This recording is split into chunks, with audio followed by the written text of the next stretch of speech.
Oke, Assalamualaikum warahmatullahi wabarakatuh. Em, Waalaikumsalam warahmatullahi wabarakatuh. oke, kita akan lanjutkan kuliah kita ya. Nah, sebelumnya kita sudah membahas tentang geodesik dari Schwarzschild ya. Bagaimana lintasan dari partikel akibat berdasarkan solusi Schwarzschild yang sudah kita dapatkan ya. Dan di situ kita mendapatkan beberapa informasi yang sangat penting ya terkait bagaimana pembelokan cahaya itu terjadi. Kemudian kita juga sudah menunjukkan bagaimana eh, presisi perihelion Merkurius atau pergeseran perihelion Merkurius itu terjadi ya akibat adanya eh, kelengkungan ruang waktu yang direpresentasikan oleh solusi Schwarzschild ya sebagai salah satu solusi dari persamaan medan Einstein. Nah, pada hari ini kita akan masuk ke materi yang baru yaitu tinjau yang lain dari solusi Schwarzschild yang kita eh, punya ya. Nah, kita akan membahas tentang apa yang disebut sebagai dengan black hole ya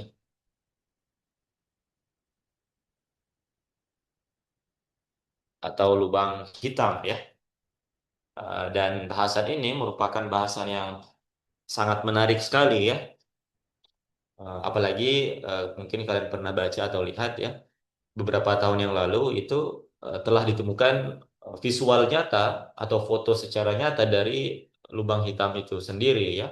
Jadi bukan hanya lagi semacam permodelan, tapi benar-benar dari hasil observasi itu kita sudah bisa mendapatkan citra dari black hole ya, bagaimana eh, visual nyatanya.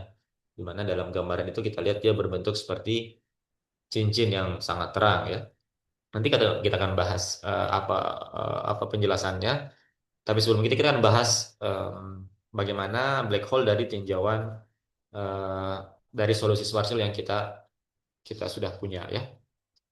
Nah, sebenarnya sudah sempat kita singgung ya di beberapa pertemuan sebelumnya ketika kita sudah mendapatkan solusi Schwarzschild di mana di dalam solusi tersebut itu memiliki titik-titik koordinat yang bersifat eh, singular ya atau kemungkinan bersifat singular. Artinya terjadi keanehan di sana ya.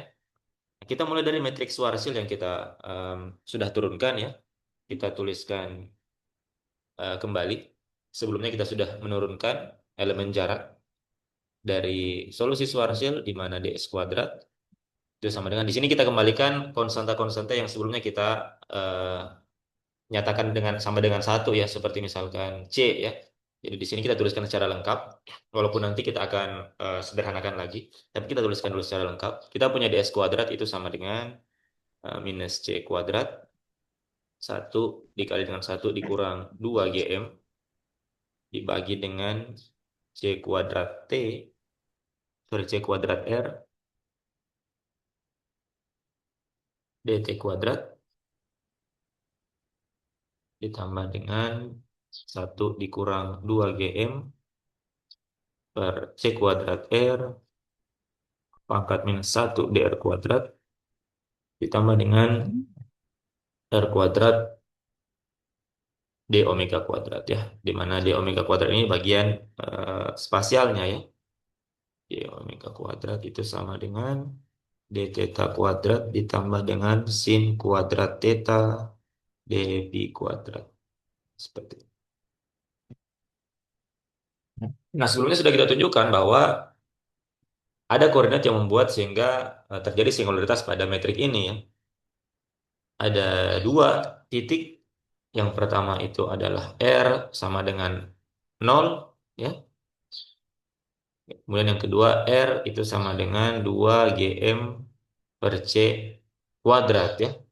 Atau sebelumnya kita ambil 2 GM saja dengan menganggap C itu sama dengan satu. Ini kalau kita masukkan ke dalam solusi, maka kita lihat bahwa suku yang ini kalau dimasukkan sama dengan apa?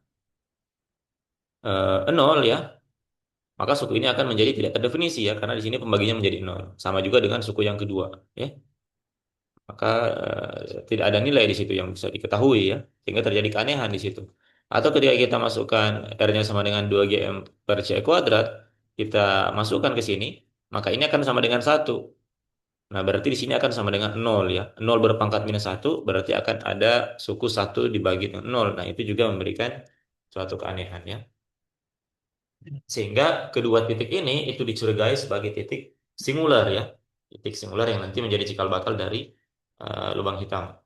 Nah, tapi ternyata tidak semua dari kedua titik ini itu merupakan titik yang benar-benar singular ya. Ada yang betul-betul merupakan titik singular atau disebut sebagai real singularity, tetapi ada juga yang disebut sebagai singularitas semu ya atau apparent singularity, di mana singularitas itu muncul hanya karena pemilihan koordinat yang eh, salah saja atau pemilihan koordinat tertentu yang membuatnya seolah-olah dia sebenarnya singular, tapi secara fisik dia tidak singular ya. Dia sesuatu yang normal-normal saja ya.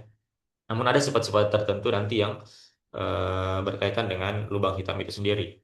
Nah, bagaimana cara membuktikan bahwa titik tersebut adalah titik yang benar-benar singular atau titik yang yang hanya singularitas semu? Ada dua cara sebenarnya ya.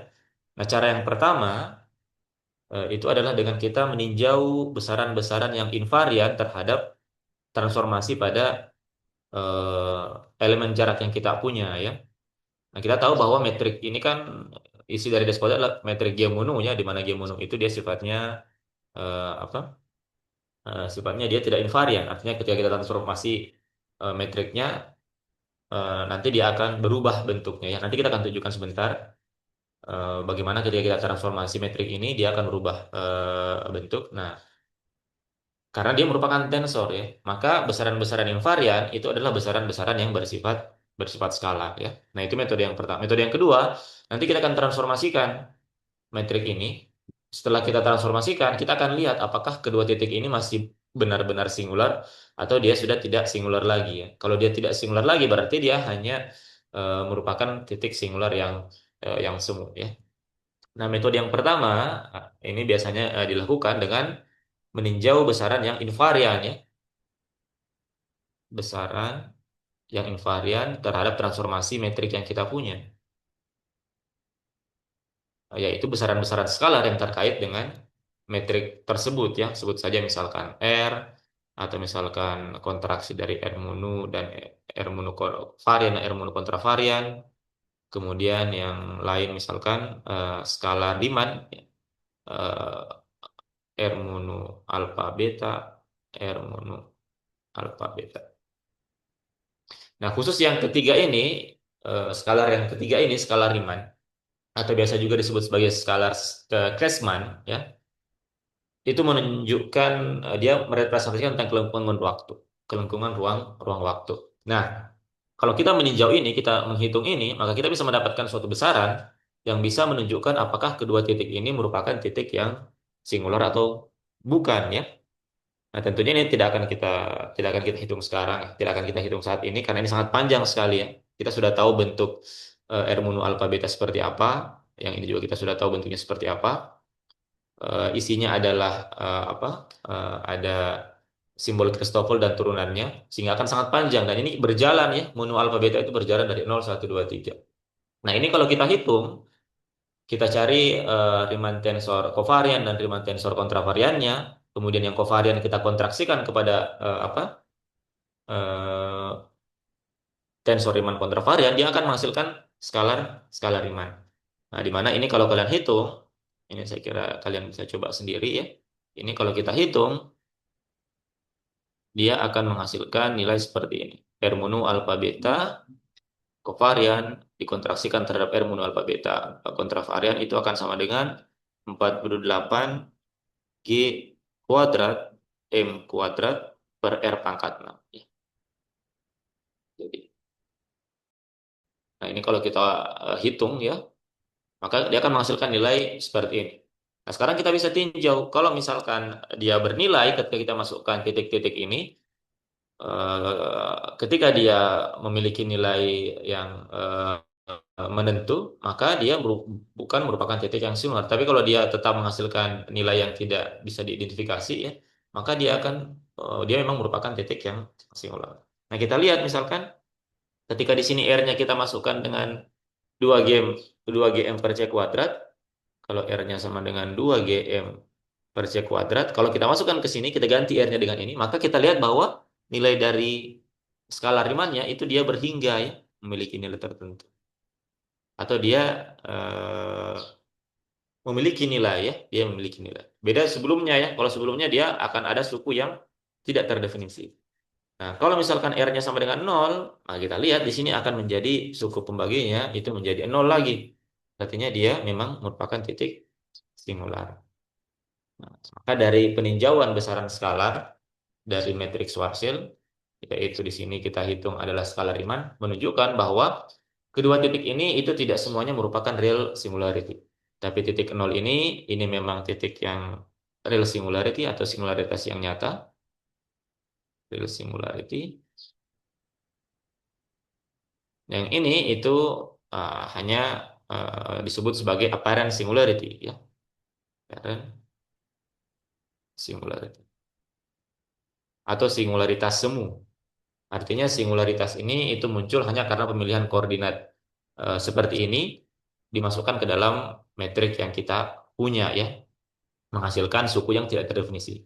Tapi ketika kita cari besaran yang invarian terhadap metrik ini, ternyata dia memiliki nilai ya. Artinya dia sebenarnya tidak bersifat singularitas, tapi dia hanya merupakan singularitas yang sifatnya semu. Nah, biasanya 2 GM per C kuadrat ini disebut sebagai radius radius Schwarzschild ya. Biasanya dia disebut sebagai radius Schwarzschild. Jadi titik ini itu biasanya disebut sebagai radius Schwarzschild. Radius Schwarzschild. Tapi nanti dia akan memiliki makna yang sangat penting sekali ketika kita sebentar membahas tentang black hole ya, fisis dari black hole. Nah, sekarang kita coba lihat ya, bagaimana radius Schwarzschild dari beberapa objek-objek yang sudah kita ketahui secara umum ya. Misalkan kita tinjau, misalkan matahari ya. Kita mau lihat bagaimana radius Schwarzschild dari matahari. Maka kita bisa hitung ya. Kita sudah punya R di sini. Radius Schwarzschild misalkan dari matahari. Tinggal kita masukkan nilai dari konstanta gravitasi Newton, massa matahari dan kecepatan cahaya kuadrat. Maka ini kalau kita masukkan nilainya kita akan punya nilai 2 dikali dengan konstanta gravitasi itu 6,67 dikali 10 pangkat minus 11 ya. Kemudian dikali dengan massa matahari. Massa matahari itu sekitar 9,1 dikali dengan 10 pangkat minus 31 dibagi dengan kuadrat dari kecepatan cahaya. Berarti 3 kali 10 pangkat 8 pangkat 2 ya. Berarti 9 kali 10 pangkat 16. Nah ini kalau kita hitung itu nilainya berada sekitar 3 kilometer ya. Jadi ini radius Schwarzschild untuk matahari. Sekarang kita bandingkan dengan radius dari matahari itu sendiri. Kalau kita bandingkan dengan radius dari matahari ternyata besarnya jauh lebih besar dibandingkan radius Schwarzschildnya ya. Ini kalau kita lihat ya berdasarkan hasil observasi data yang ada ya, itu radius dari matahari atau jari-jari matahari itu sekitar 10 pangkat 5 kilometer. Jadi jauh sekali ya. Jari-jarinya matahari 10 pangkat 5, ordenya pangkat 10 pangkat 5. Radius Schwarzschildnya itu 3 kilometer. Jadi jauh sekali di dalam matahari itu sendiri ya. Apa implikasinya ketika radius Schwarzschildnya itu berada di dalam matahari? Berarti radius Schwarzschild tersebut itu tidak memiliki artifisis. Kenapa? Karena radius Schwarzschild ini kan itu berkaitan dengan solusi Schwarzschild yang kita sudah turunkan. Sedangkan kita sudah tetapkan bahwa solusi Schwarzschild ini merupakan solusi eksterior. Artinya solusi di luar sumber massa. Ya. Solusi ini itu berlaku hanya untuk kasus vakum, di mana dia posisinya atau daerah yang kita tinjau, solusi tersebut berlaku di daerah yang berada di luar sumber massa. Sedangkan kalau kita lihat di sini, radius Schwarzschildnya itu berada di dalam mataharinya ya. Sehingga bisa kita simpulkan bahwa untuk matahari, radius Schwarzschildnya itu tidak memiliki artifisis sama sekali. Nah, ini untuk benda yang sangat besar ya, sifatnya makroskopik. Nah, kita coba misalkan untuk partikel yang sangat kecil misalkan ya. Misalkan elektron. Kita coba elektron, kita mau lihat bagaimana radius Schwarzschildnya ya dari elektron. Nah, ini tinggal kita masukkan ya, konstanta 2 dikali konstanta gravitasi pangkat minus 11 dikali dengan massa elektron. Massa elektron, mau sebentar ini saya ada keliru. Ini bukan massa matahari ya. Massa matahari itu sebentar 2 kali 10 pangkat 30, sorry. Yang 9 kali 10 pangkat minus 3 itu adalah massa elektron ya. Massa elektron itu 9,1 kali 10 pangkat minus 31. Jadi ini massa matahari itu besar sekali ya, 2 kali 10 pangkat 30. Oke. Ini adalah massa elektron 9 kali 10 pangkat minus 31 dibagi dengan kuadrat kecepatan cahaya ya, 9 kali 10 pangkat 16. Nah, ini kalau kita hitung itu nilainya sekitar 10 pangkat minus 57. Kecil sekali ya, 10 pangkat minus 57 meter ya. Jadi nilainya kecil sekali. Nah, sekarang kita bandingkan dengan radius dari elektron ya. Berdasarkan hasil perhitungan radius elektron itu kita ketahui sekitar berada di orde 10 pangkat minus 15 meter. Nah, kita lihat ini jauh sekali ya. Walaupun radius elektron itu sudah sangat kecil, ternyata radius Schwarzschildnya itu jauh lebih kecil lagi. Dan ordernya sangat jauh berbeda. Ini ordernya 10 pangkat minus 15, ini 10 pangkat minus 57. Artinya untuk elektron pun, benda yang kecil, radius Schwarzschildnya itu berada di dalam elektron tersebut. Nah, sehingga radius Schwarzschild di dalam elektron itu tidak memiliki makna fisis apa-apa ya. Karena radius Schwarzschild itu hanya berlaku untuk di daerah di luar sumber sumber massa ya, atau di daerah vakum. Nah, sekarang pertanyaannya, bagaimana caranya agar radius Schwarzschild ini itu memiliki makna fisis? Maka kita bisa bayangkan radius Schwarzschild ini itu harus berada di luar dari massa. Artinya radius Schwarzschild itu harus lebih besar daripada jari-jari sumber massa tersebut. Sehingga radiusnya itu berada di luar sumber massanya ya. Nah, kita bisa bayangkan matahari ya. Matahari ini kan dia punya jari-jari 10 pangkat 5 kilometer. Bayangkan ketika matahari ini kita kompakkan ya, atau kita buat dia sehingga jari-jarinya itu kurang dari 3 kilometer, misalkan 2 kilometer saja. Tapi massanya tetap sama ya. Nah, maka di situ berlakulah fisis dari radius Schwarzschild karena dia memiliki radius yang lebih besar daripada radius dari sumber massa tersebut. Artinya dia berada di luar sumber massa. Tapi bisa kita bayangkan ya bagaimana compactness, biasanya disebut sebagai compactness, kepadatan dari massa tersebut ketika matahari yang awalnya jari-jarinya 10 pangkat 5, kemudian kita kompakkan dia sehingga jari-jarinya kurang dari 2 kilometer. Bisa dibayangkan bagaimana kepadatannya. Bisa dibayangkan volumenya sangat kecil sekali, tapi memiliki massa yang sangat besar. Ya. Atau misalkan bumi, misalkan ya kita ambil analogi bumi, misalkan bumi, kalau kita hitung radius luasnya pasti dia akan berada di dalam radius bumi. Tapi bayangkan ketika bumi ini kita kompakkan dia, kita padatkan dia sehingga besarnya hanya sebesar kelereng misalkan. Radiusnya sangat kecil sekali. Sehingga radius Schwarzschildnya berada di luar kelereng tersebut. Tapi kelereng ini memiliki massa yang sama dengan massa bumi. Nah, disitulah baru eh, radius Schwarzschild itu memiliki makna fisis. Nah, dan itulah salah satu sebenarnya ciri dari black hole itu sendiri ya. Black hole itu sendiri adalah suatu objek yang supermasif, tapi memiliki volume yang kecil sekali ya. Jadi dia kompak sekali. Kita tidak mengatakan bahwa matahari itu tidak memiliki compact atau compactness-nya itu kecil ya. Matahari itu padat, bumi itu padat. Tapi jika dibandingkan dengan radius Schwarzschildnya itu belum memenuhi kualifikasi untuk menjadi suatu black hole ya. Makanya ya matahari, bumi ya atau objek-objek planet yang kita lihat itu ya tidak menjadi black hole ya. Tapi bayangkan ketika ada suatu objek yang massanya seperti matahari, tapi volumenya itu kecil sekali, radiusnya di bawah 2 kilometer ya.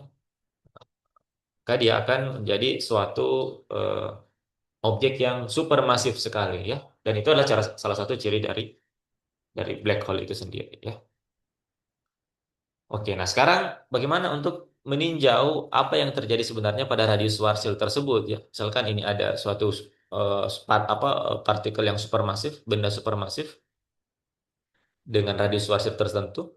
Nah, itu apa yang terjadi sebenarnya di apa di sekitar radius Schwarzschild tersebut ya, atau justru di dekat sumber massa tersebut ya. Maka akan lebih mudah kalau kita meninjau apa yang disebut sebagai radial nul geodesik. Apa itu? Artinya di sini kita mau meninjau lintasan atau geodesik dari nul itu artinya untuk cahaya ya, untuk partikel yang eh, massless atau massa diamnya tidak ada. Artinya nul di sini. Dengan kata lain, untuk yang massless berarti ds kuadratnya itu dia sama dengan nol ya. Karena ada tiga kemungkinan nilai dari ds kuadrat ya.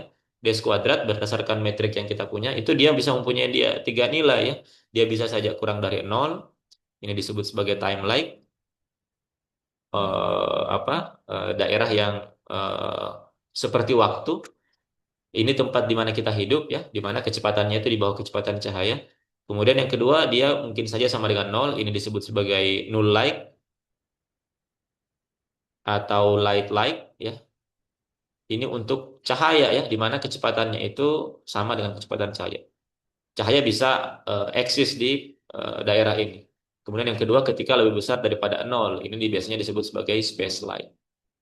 Nah, ini kita tidak bisa eksis di sana. Bahkan cahaya pun tidak bisa ya. Karena di daerah ini, misalkan partikel pun mau masuk di sana, itu kecepatannya harus lebih besar daripada kecepatan cahaya. Nah, ini berkaitan dengan apa yang disebut sebagai dengan kerucut cahaya ya. Nanti kita akan bahas di akhir sebentar berkaitan dengan salah satu apa karakteristik dari black hole ya. Nah, tapi intinya ds kuadrat itu punya tiga nilai seperti ini. Nah, kita akan meninjau bagaimana gerak dari cahaya atau foton, di mana ds kuadratnya itu sama dengan nol. Kemudian di sini di bagian radial saja.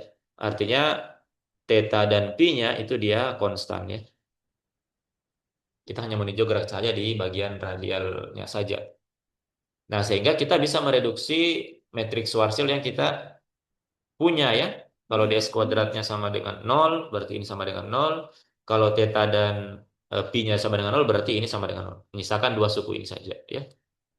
Nah, maka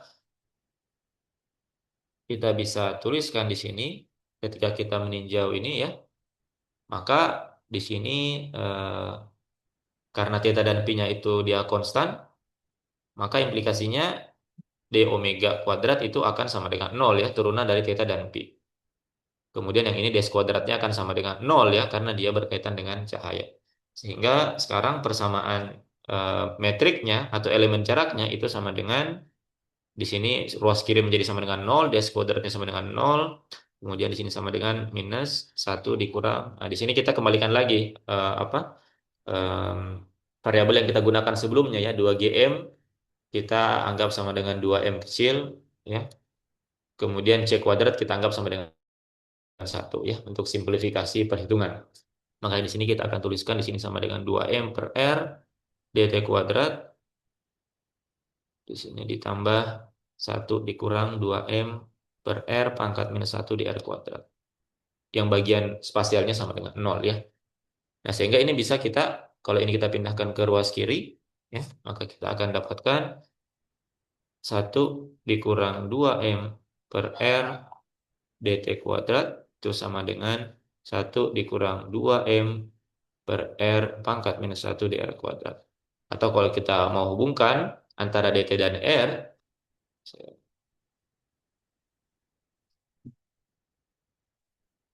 kita akan dapatkan hubungan dt dr-nya kita kumpulkan di ruas kiri, dr-nya kita kumpulkan di ruas eh, dt-nya kita kumpulkan ke ruas kanan, yang ini kita pindahkan ke ruas ruas kiri ya.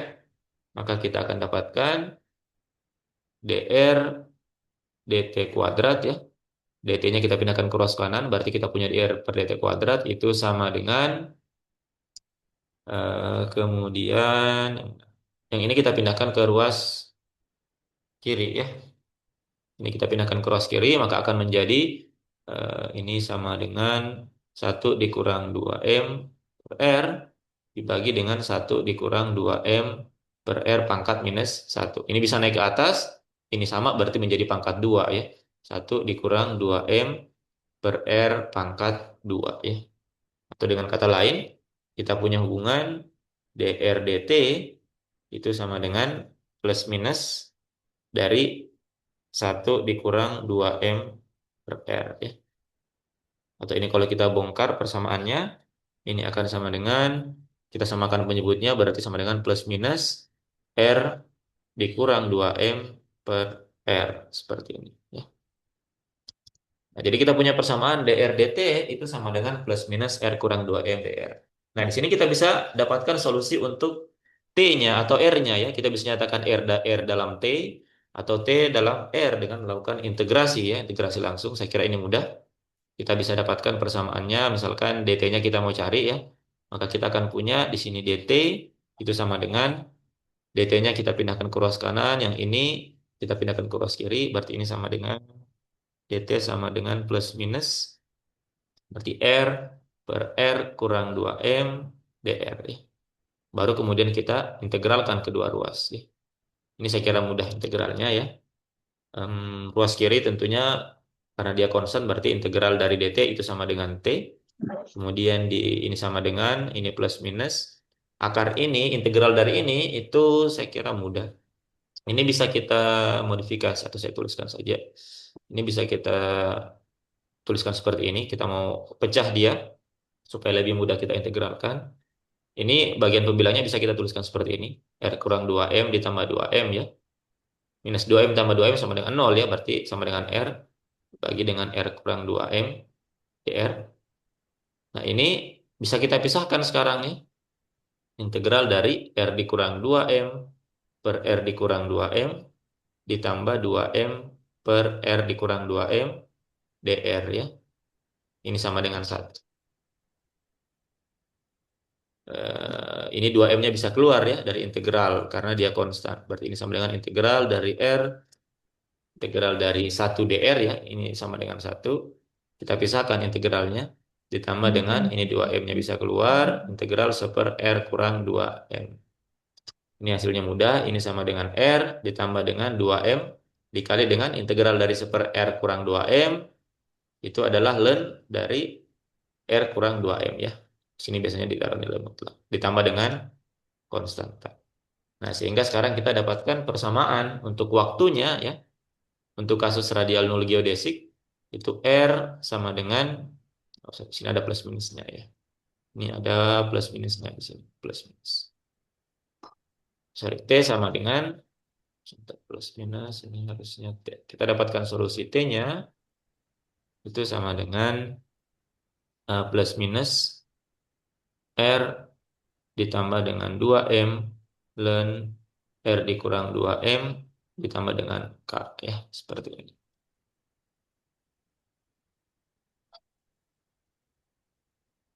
Nah, ini bisa kita plot ya. Kita bisa plot antara T dan R. Jadi kita bisa memplot bagaimana waktu, hubungan waktu dengan radius ya atau jarak dari em, gerak atau geodesik dari cahaya ketika dia bergerak di sekitar radius Schwarzschild ya.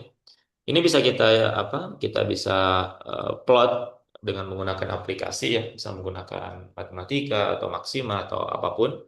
Nah, di sini saya sudah coba menggunakan Python ya. Sebentar saya coba stop share dulu.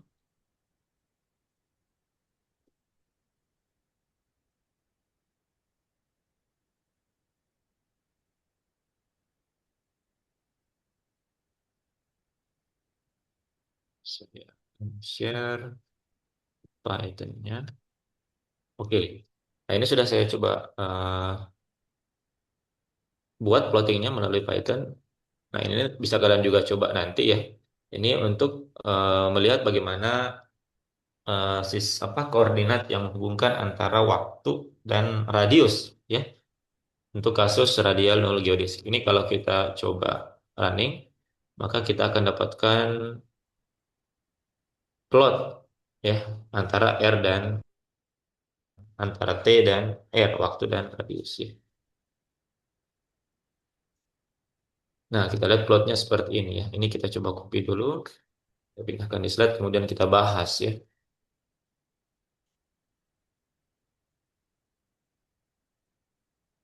Saya copy.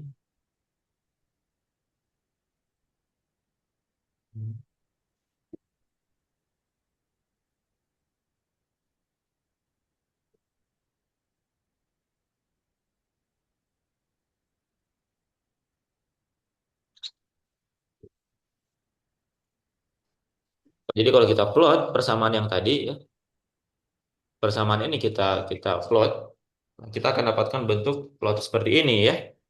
Mana kalau kita lihat di sini, ini adalah sumbu X-nya itu adalah bagian apa? eh, radiusnya atau radialnya ya. Kemudian yang ini adalah bagian bagian waktunya. Kemudian di sini kita punya 2M di sini. Kita ambil di sini M-nya sama dengan satu ya. Kita set tadi di apa program yang kita punya. Sehingga di sini garis hitam ini merupakan radius Schwarzschildnya ya. Nah, kita bisa lihat di sini ya. Ketika kita plot ya, di sini ada dua kondisi ya. Ada kondisi ketika T-nya kita ambil positif dan T-nya kita ambil negatif ya. Dan masing-masing memiliki makna fisis yang berbeda ya. Nah, kita lihat di sini yang garis garis plot yang berwarna biru. Ini merupakan apa? eh,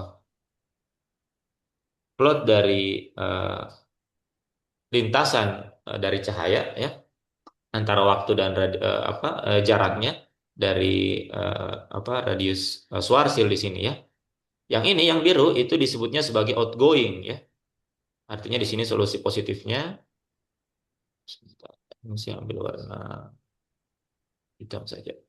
Jadi yang biru ini itu adalah apa yang disebut sebagai outgoing. Outgoing itu artinya apa?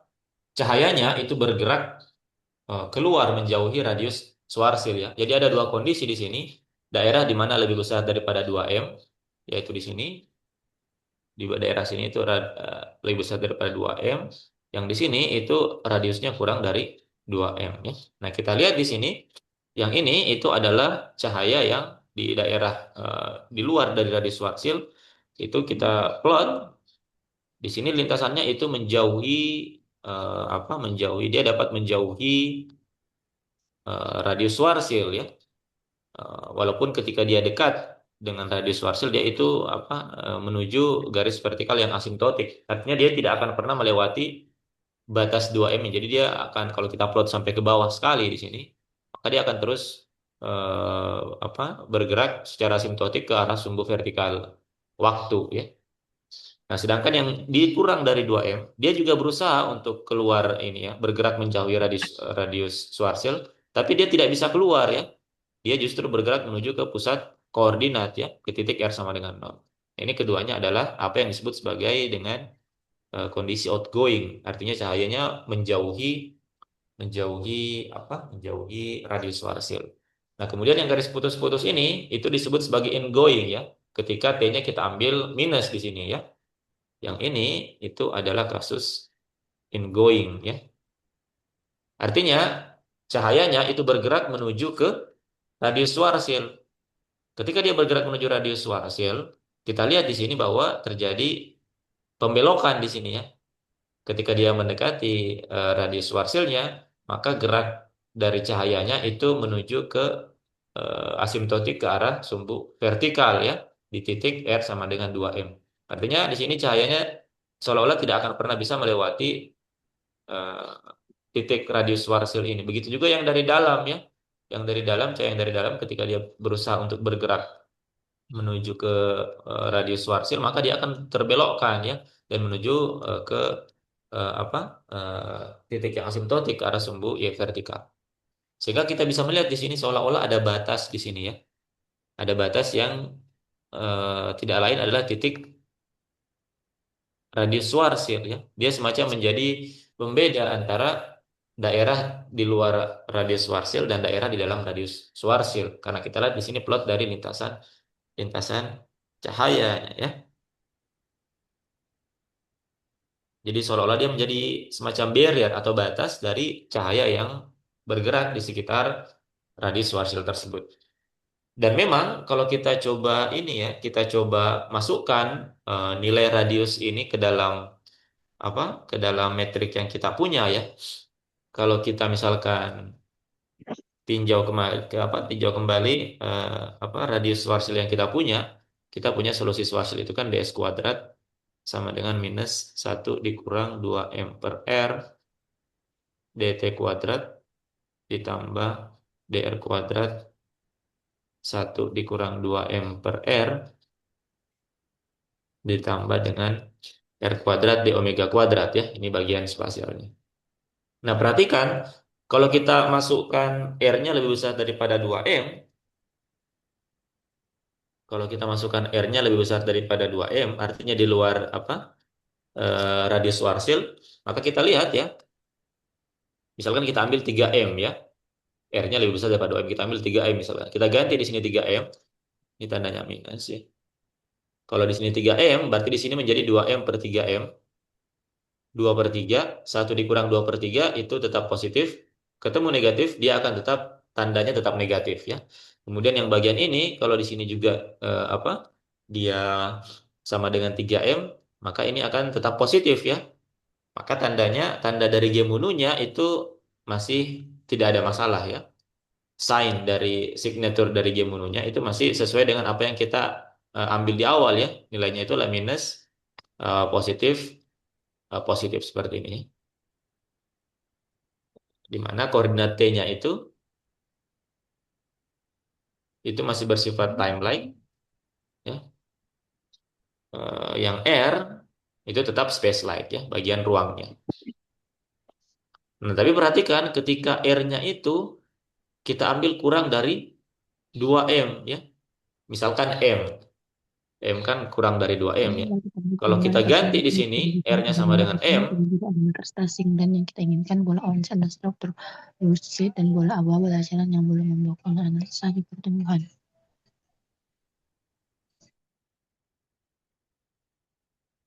oke kita lanjutkan ya. Nah, kalau misalnya kita ambil R-nya kurang dari 2M, misalkan kita ambil M ya, maka suku ini itu akan menjadi 2 per 1. Artinya sama dengan 2 ya. 2M dibagi dengan M sama dengan 2. Maka ini akan menjadi minus, 1 dikurang 2. Minus ketemu minus akan menjadi positif ya. Sebaliknya di sini, kalau di sini R-nya menjadi M, maka ini menjadi 2M per M, menjadi sama dengan 2. 1 dikurang 2 sama dengan minus 1. Minus ketemu positif menjadi minus. Maka terjadi perubahan tanda ya. Maka sign dari metriknya itu akan berubah ya. Yang awalnya yang waktunya itu negatif, dia akan menjadi positif. Yang bagian radialnya itu dari yang awalnya positif akan menjadi negatif. Yang bagian spasialnya tetap ya, karena tidak ada R di sana.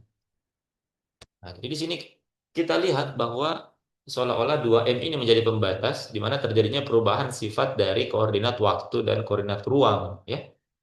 Di sini sifatnya masih apa normal seperti biasa, yang waktu seperti waktu, tapi di sini terjadi pertukaran ya. Seolah-olah di sini yang koordinat T itu menjadi space-like ya, karena tandanya berubah, yang R menjadi time-like. Kalau kita coba analogikan, maka terjadi pertukaran karakteristik atau sifat dari waktu dan ruang ya. Nah, kalau kita misalkan kita sudah ketahui bahwa waktu itu misalkan itu hanya bisa berjalan maju saja, kita hanya bisa ke masa depan, tidak bisa ke masa lalu. Kemudian ruang kita tahu bahwa di ruang itu kita bebas bergerak kemana saja, mau mundur, mau ke belakang ya. Nah, tapi ketika dia masuk ke daerah di dalam radius Schwarzschild, maka ada switch di sini, ada perubahan. Waktunya menjadi bersifat seperti ruang. Artinya waktunya bisa maju dan bisa mundur. Jadi ada keanehan di situ ketika masuk ke radius Schwarzschild itu waktunya seolah-olah dia bersifat ruang sekarang ya berdasarkan plotting ini.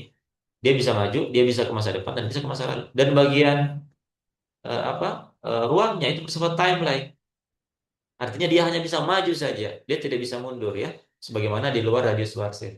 Kalau dia bisa maju saja, artinya ketika kita masuk ke dalam daerah di dalam radius Schwarzschild, maka kita tidak bisa mundur ke belakang.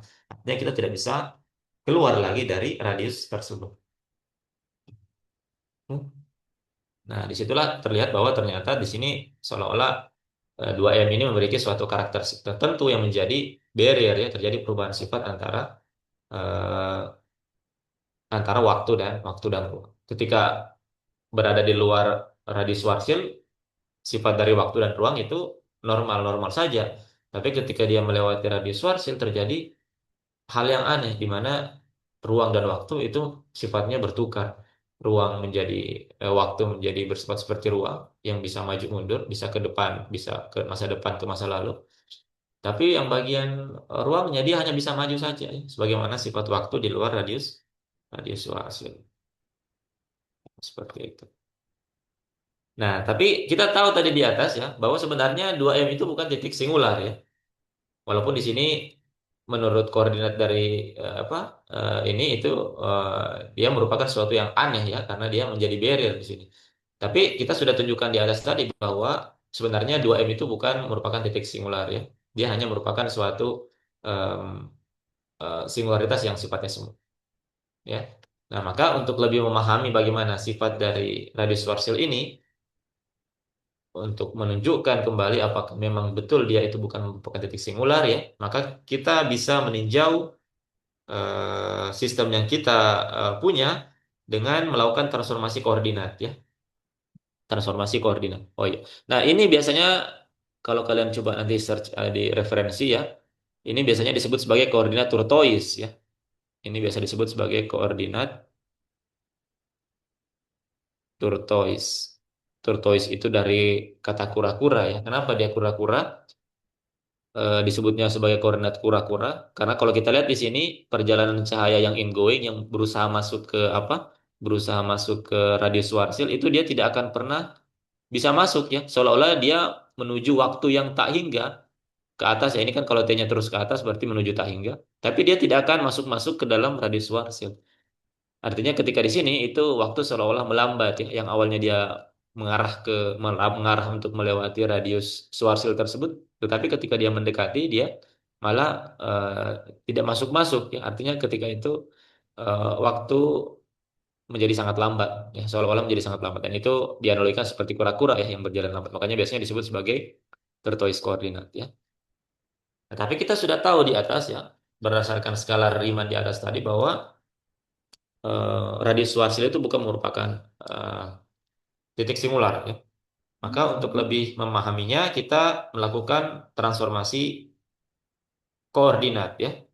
Yang awalnya dari koordinat tortoise itu kita transformasi ke koordinat yang disebut sebagai Eddington-Finkelstein coordinates ya. Jadi yang kita lakukan selanjutnya kita akan meninjau solusi Schwarzschild yang kita punya itu dalam Eddington-Finkelstein coordinates.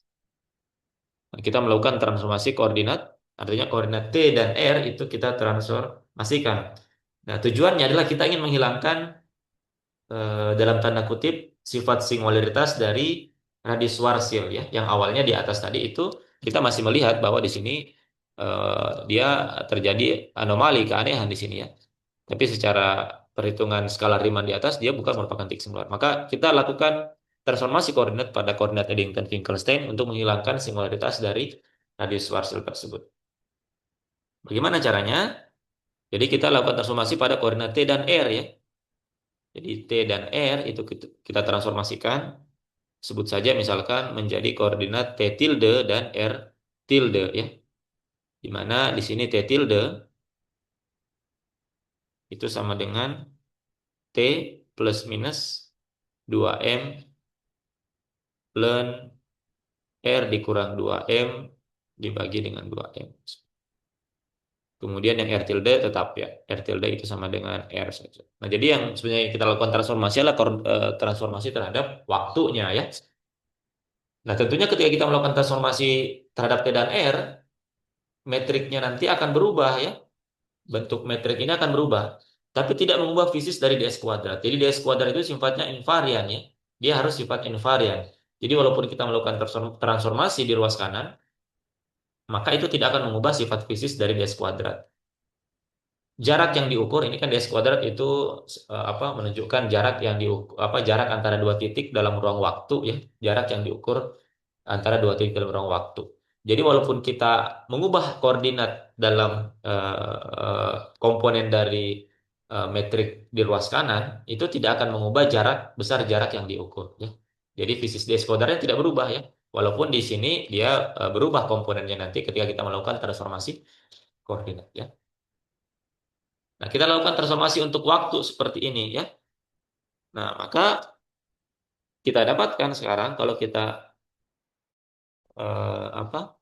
Inverse kan, maka kalau T tilde sama dengan ini, maka kita dapatkan di sini berarti T itu sama dengan T tilde minus plus ya. Jadi yang bagian ini pindah ke ruas kiri, 2M ln, kemudian di sini R-nya menjadi R tilde ya, karena sudah ditransformasi. R tilde dikurang 2M per 2M seperti ini. Nah, kemudian karena di persamaan metriknya itu kita butuh DT ya.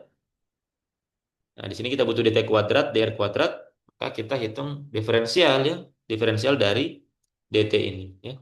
Maka kita diferensialkan totalkan ini ya, maka kita akan punya DT yang ini berarti kita turunkan ya, dot T tilde DT tilde. Yang ini bagian R-nya berarti kita turunkan terhadap R ya, ditambah dengan do R tilde dari 2M ln R tilde dikurang 2M per 2M dr tilde ya. Ini namanya adalah diferensial total ya. Jadi karena T itu di sini merupakan fungsi T tilde dan R tilde, maka kita turunkan total masing-masing terhadap T tilde dan R tilde. Suku pertama itu turunkan terhadap T tilde, yang suku kedua turunkan terhadap R tilde. Bisa buat duplik dulu.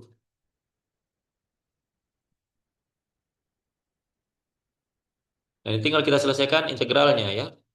Tidak terlalu susah. Ini kita selesaikan, oh sorry, ini kita selesaikan turunannya. Maka kita akan dapatkan di sini berarti DT itu sama dengan, ini tentunya saling coret ya, berarti tinggal DT tilde ditambah dengan ini 2M-nya bisa keluar ya, 2M-nya bisa keluar. Kemudian ini kita turunkan ya, turunan dari ln R kurang 2M per 2M. Berarti sama dengan seper dari suku ini dikali dengan turunan dalamnya ya. Dikali dengan turunan dalamnya. Berarti dikali dengan seper dari R kurang 2M per 2M. Berarti akan sama dengan, ini saya tuliskan saja, seper dari R dikurang 2M per 2M. Dikali dengan turunan dalamnya. Turunan dalamnya terhadap R tilde itu sama dengan 1 ya. Karena cuma suku ini yang mengandung R. Ini sebagai konstan. Ini diturunkan terhadap R tilde sama dengan 1. Berarti di sini dikali dengan 1 dikali dengan DR tilde. Ini tinggal kita otak-atik, 2M-nya bisa naik ke atas, maka kita punya DT sama dengan DT tilde ditambah 2M dikali dengan 2M, itu sama dengan 4M kuadrat per R tilde dikurang 2M DR tilde, seperti ini. Ya. Oh ya, di sini ada minus plusnya ya. Jangan lupa ya, ada minus plusnya. Nah, ini adalah DT-nya ya. Nah, di atas kita butuh DT kuadrat ya. Di atas kita butuh DT kuadrat, maka ini tinggal kita kuadratkan. Maka DT kuadrat itu akan sama dengan DT tilde kuadrat, kemudian ditambah ini kuadrat ya. Sebentar. Sebentar.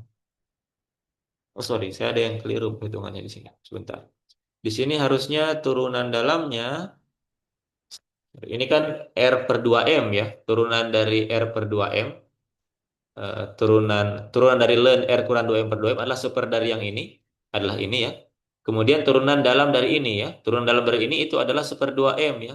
Karena ini kan kalau kita pisahkan, ini ln dari R tilde per 2M dikurang 1 ya. Turunan ini sama dengan 0. Turunan yang ini terhadap R tilde itu sama dengan seper 2M. Berarti harusnya di sini ada seper 2M ya. Ini di R tilde. Maka ini saling cancel. Maka di sini harusnya cuma 2M saja ya. Sama dengan 2M. Maka ini sekarang kita lanjutkan. DT kuadrat sama dengan ini kuadrat ditambah ini kuadrat ya. Berarti sama dengan 4M kuadrat per R tilde dikurang 2M kuadrat DR tilde kuadrat. Kemudian suku silangnya ya. 2 kali DT dikali dengan yang ini ya. Dia akan sama dengan 2 kali ini berarti ditambah minus plus 4M ya. Dibagi dengan R tilde dikurang 2M. Ini berarti DR tilde DT tilde. Ya. Jadi ini hasil transformasinya ya. Kita dapatkan DT tilde-nya. Untuk DR-nya tetap ya. Untuk yang bagian DR-nya tetap untuk DR tilde karena R-nya sama dengan R tilde di atas tadi, maka DR itu sama dengan DR tilde. Artinya DR kuadrat sama dengan DR tilde kuadrat. Nah, ini sekarang yang kita masukkan ya. Jadi sekarang kita punya definisi dari DT kuadrat yang baru. DT kuadrat yang baru ini itu kita masukkan sekarang ke sini ya. Kita ganti ke sini. Yang DR di sini menjadi R tilde. Jadi semua R-nya menjadi R tilde, DT-nya menjadi DT tilde ya. Maka sekarang kita akan punya persamaan ya. Kita masukkan DT kuadratnya. Kita akan punya sekarang DS kuadratnya. DS kuadratnya itu menjadi di sini sama dengan minus 1 dikurang 2M per R tilde. Kita ganti DT kuadratnya menjadi ini sekarang ya. Maka kita punya DT tilde ditambah 4M kuadrat per R tilde dikurang 2M kuadrat DR tilde minus plus 4M per R tilde dikurang 2M DR tilde DT kuadrat. Kemudian ditambah bagian R-nya, ini sama ya. Ditambah DR tilde, hanya berubah jadi DR tilde saja. Ini menjadi 1 dikurang 2M per R tilde. Kemudian ditambah bagian spasialnya. R tilde kuadrat D omega kuadrat. Ya. Nah, kita sudah lakukan transformasi ya. Sekarang ini tinggal kita apa? Sederhanakan sekarang. Kita mau menyederhanakan metriknya sekarang setelah kita lakukan transformasi ya. Nah, yang mana kita mau coba sederhanakan terlebih dahulu? Sekarang coba sebentar. Ini bukan kuadrat di sini ya. Sorry. Ini ini bukan kuadrat di sini. DT DT tilde ini ya, bukan kuadrat. Ini adalah tilde. Jangan sampai salah. Tilde. Oke. Nah, sekarang kita mau coba sederhanakan ya. Nah, yang mana yang pertama kita sederhanakan? Nah, sekarang perhatikan bagian suku yang mengandung DR, suku silangnya ya. Kita perhatikan suku silangnya.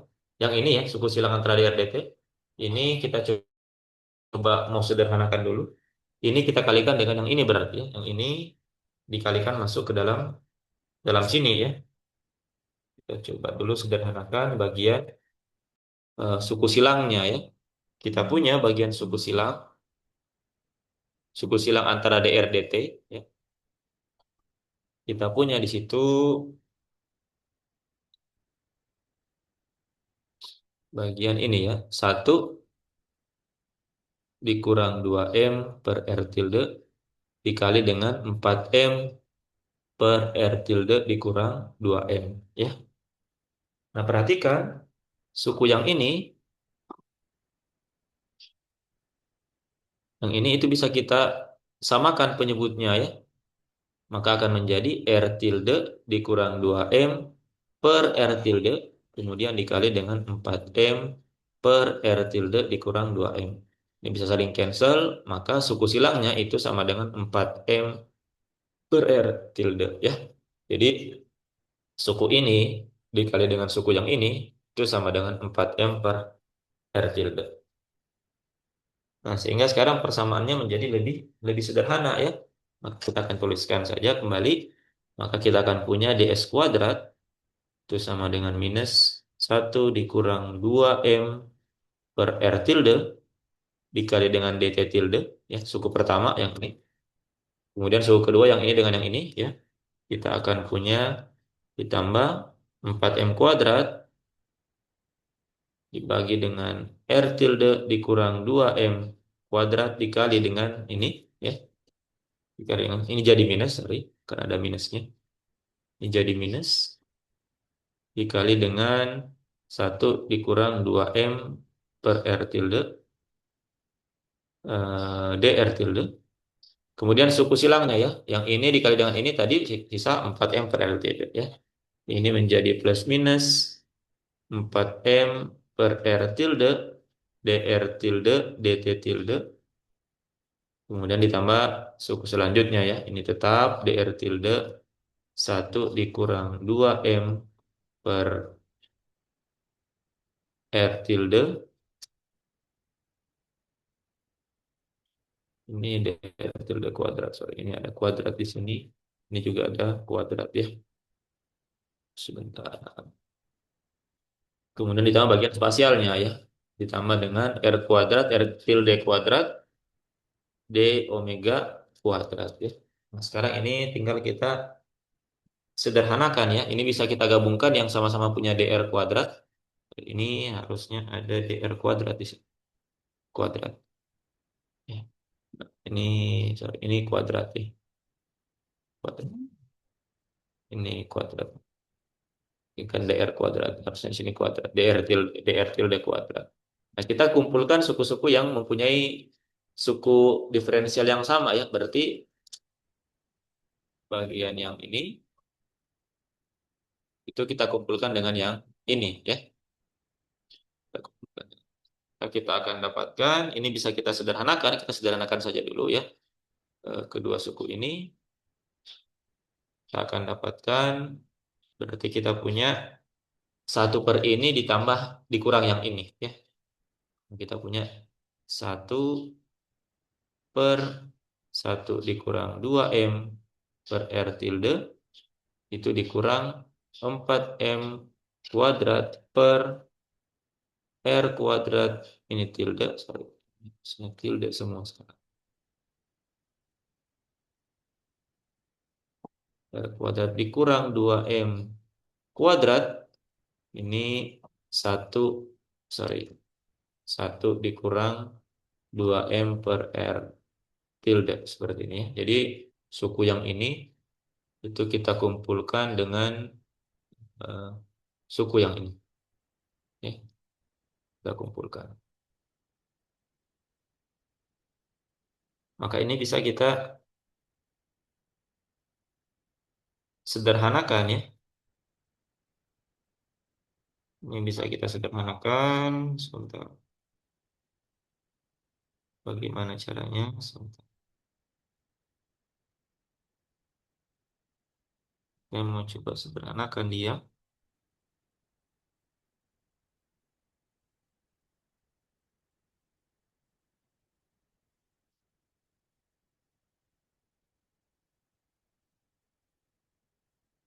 Hmm, Kita coba dulu.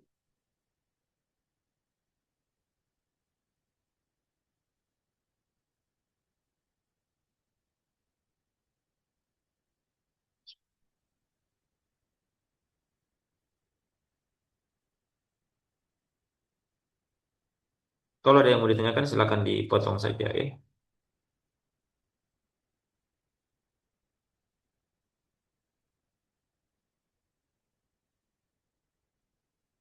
Oke, sebentar.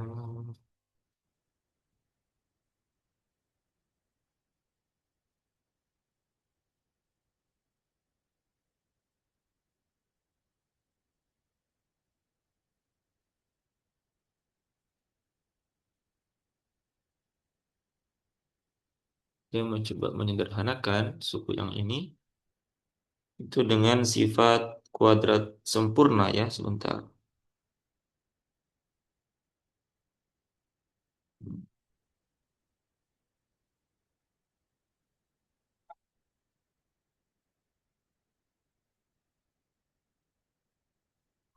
Oke.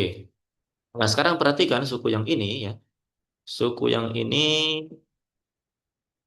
itu bisa kita buat seperti ini. Ini bisa kita keluarkan R tilde-nya ya. Sebentar. Ini bisa kita supaya kita mau cancel yang ini dan yang ini ya. Ini kalau kita samakan penyebutnya ya. Ini kalau kita samakan penyebutnya kan dia akan sama dengan seperti ini. 1 per 1 dikurang 2M R tilde dikurang 4M kuadrat per R tilde kuadrat dikurang 2M kuadrat. Kita mau cancel ini. Ini kalau kita samakan penyebutnya dia akan menjadi R tilde dikurang 2M ya.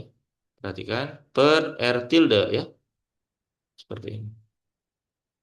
Ini kan kalau kita samakan wujudnya berarti menjadi R tilde per R tilde ya. Ini. Nah, ini bisa kita coret salah satunya ya. Ini pangkat 2. Ini bisa kita coret sehingga di sini tinggal R tilde dikurang 2M ya. Sorry, ini R kuadrat atau sebentar. Ini bukan kuadrat di sini ya. Kuadrat. Ini bukan kuadrat. Berdek saja. Nah, sehingga sekarang persamaannya menjadi 1/1 dikurang 2M per R tilde. Ini menjadi dikurang, tinggal menyisakan 4M per R tilde dikali dengan R tilde dikurang 2M. Seperti ini ya. Sekarang tampak menjadi lebih lebih sederhana ya.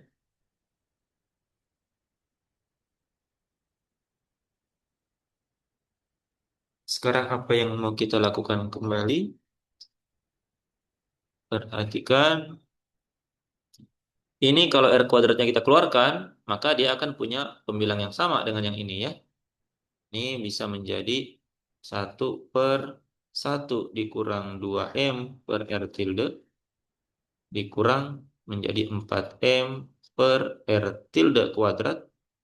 Di sini menjadi 1 dikurang 2M per R tilde. Nah, sehingga sekarang bisa kita samakan penyebutnya ya. Kita bisa samakan penyebutnya.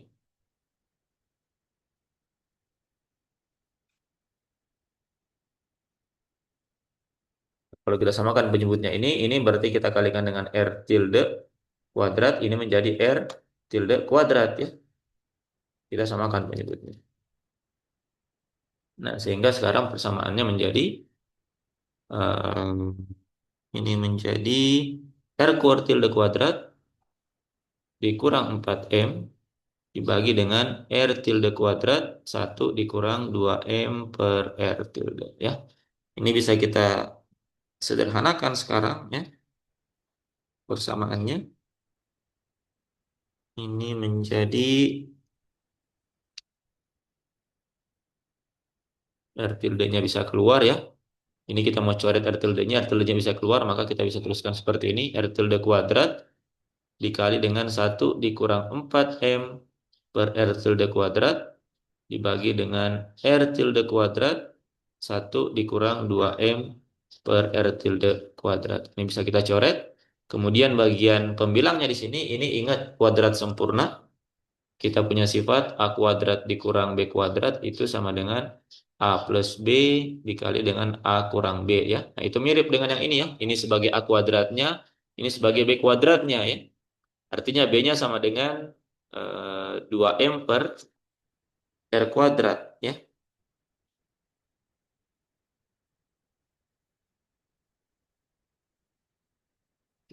Oh, sorry. Ini ada kuadratnya di sini. Ini ada kuadratnya ya. Ini kuadrat, ini berarti sama dengan kuadrat. Ah, ini ada kuadrat.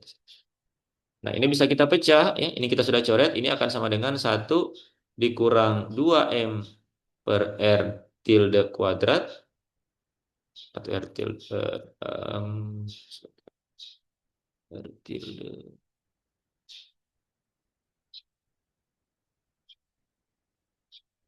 Kemudian sebentar.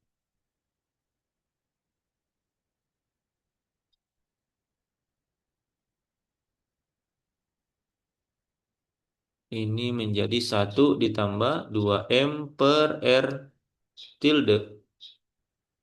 Harusnya di sini kuadrat. Sebentar, saya coba lihat dulu di mana kelirunya ya. Sebentar.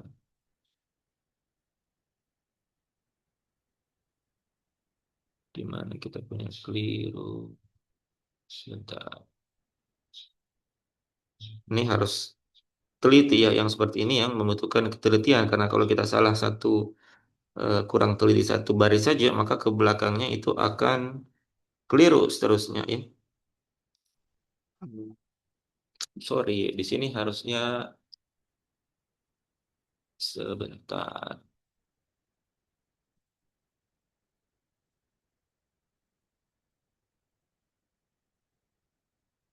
Sini harusnya 4M². Di sini sebentar ya. Saya coba lihat dulu.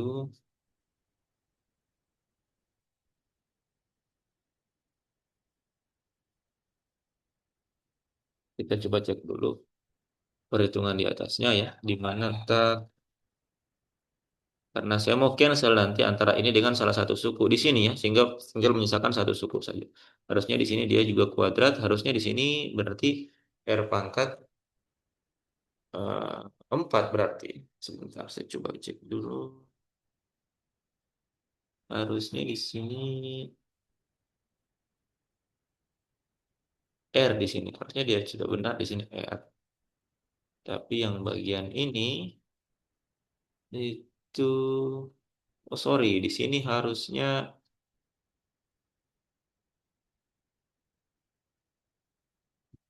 di sini bukan pangkat 2 ya. Di sini cuma R. Ini kan kita mau samakan penyebutnya. Di sini dikali apa? R tilde.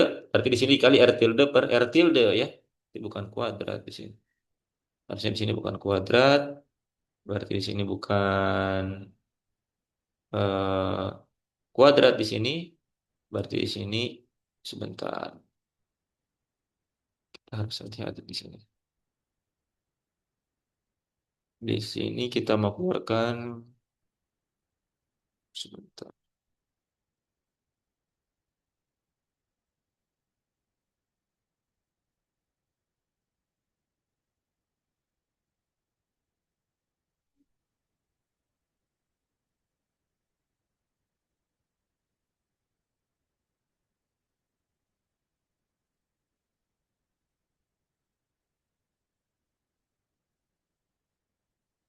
Oke, kita lihat lagi.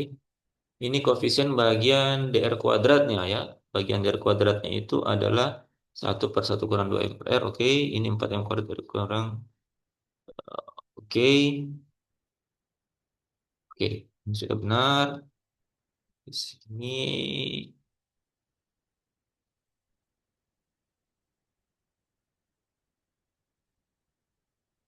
di sini, di sini adalah kuadrat ya. Hmm, Sebentar.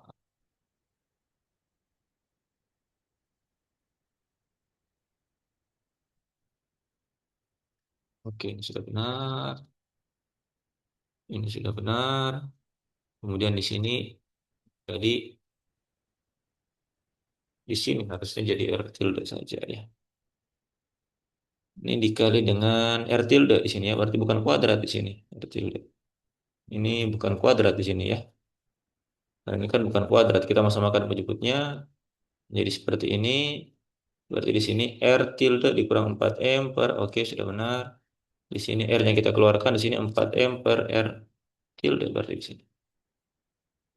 Dari mana dan kuadratnya? Sebentar.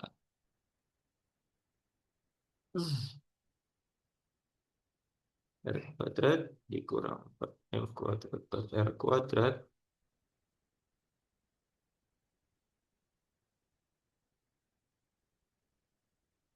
Sebentar.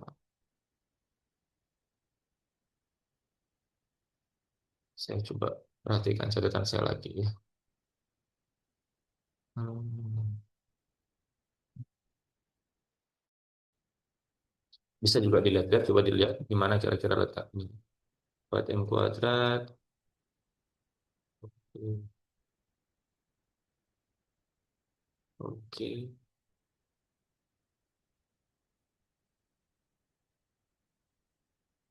Ini sudah benar. Recorded.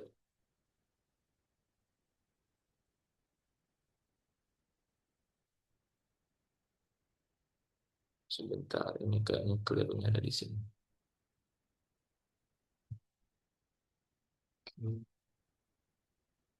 Oke, kita ulang dulu dari sini ya. Sebentar. Kita coba ulangi sedikit dari sini. Saya coba blok dulu. Ini kita coba delete dulu. Kita,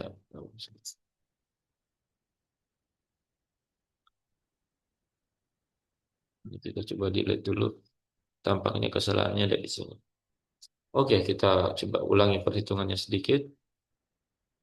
Ini pakai warna biru. Oke, kita mulai dari sini ya. Saya coba perhatikan lagi catatan saya.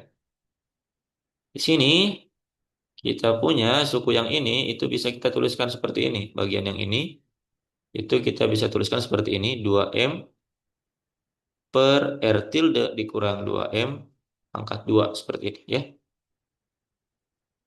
Yang ini bisa kita tuliskan menjadi seperti ini. Atau ini sama dengan 2M per ini kalau kita keluarkan R-nya berarti R tilde 1 dikurang 2M per R tilde pangkat 2 seperti ini ya. Nah, ini kita masukkan ke atas sekarang ya. Maka ini akan menjadi sama dengan di sini berarti 1 per 1 dikurang 2M per R tilde. Di sini menjadi eh, ini sekarang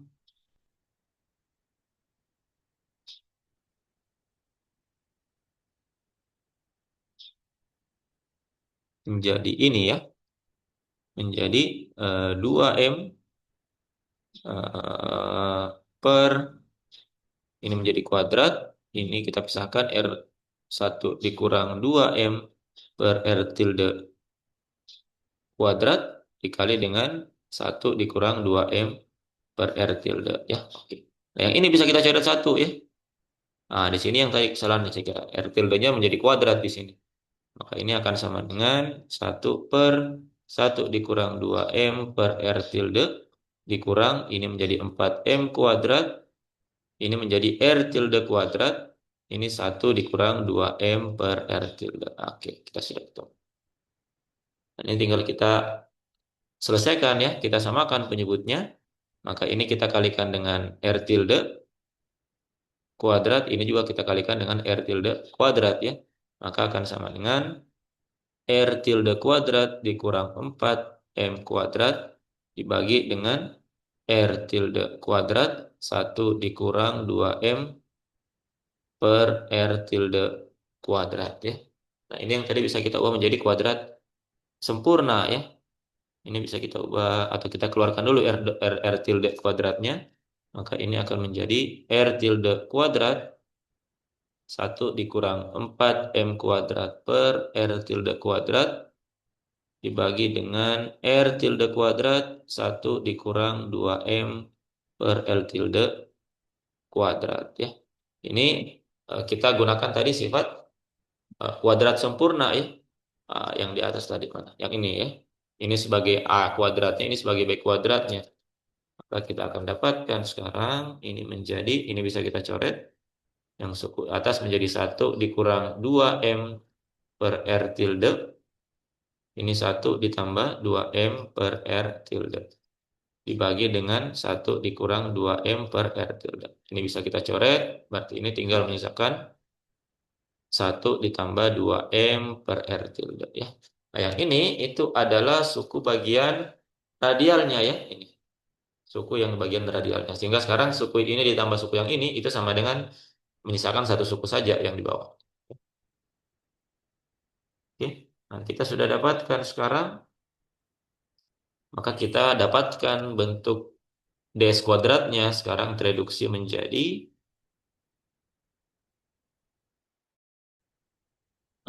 ini sekarang menjadi minus 1 dikurang 2M per R dt kuadrat.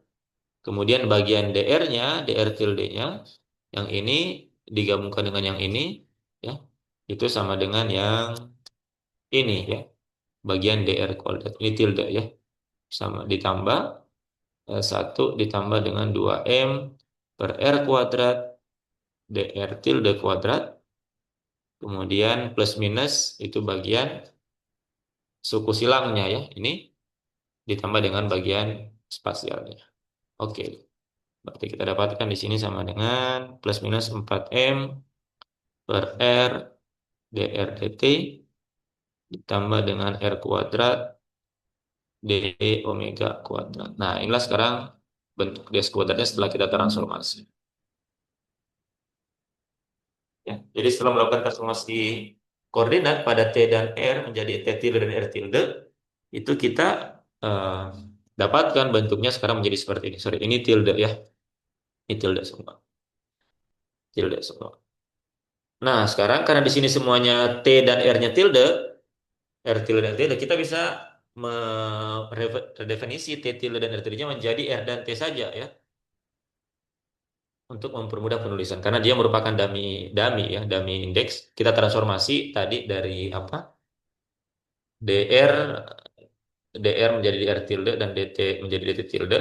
Tapi karena semuanya di sini sudah tilde semua ya, bagian R dan T-nya, maka bisa kita kembalikan ke bentuk asalnya.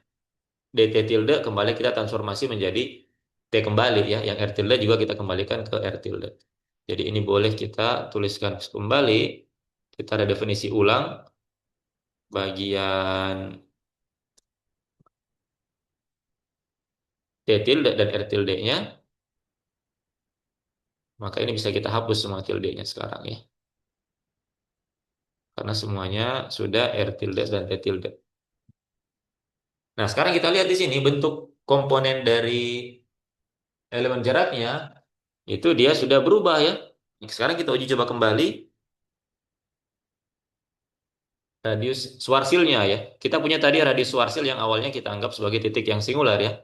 Kalau yang R sama dengan nol, tentu dia akan kembali menjadi titik singular ya. Karena kalau di sini kita jadikan ganti R sama dengan nol, makanya akan blow up ya, akan tidak terdefinisi. Sama juga dengan yang ini.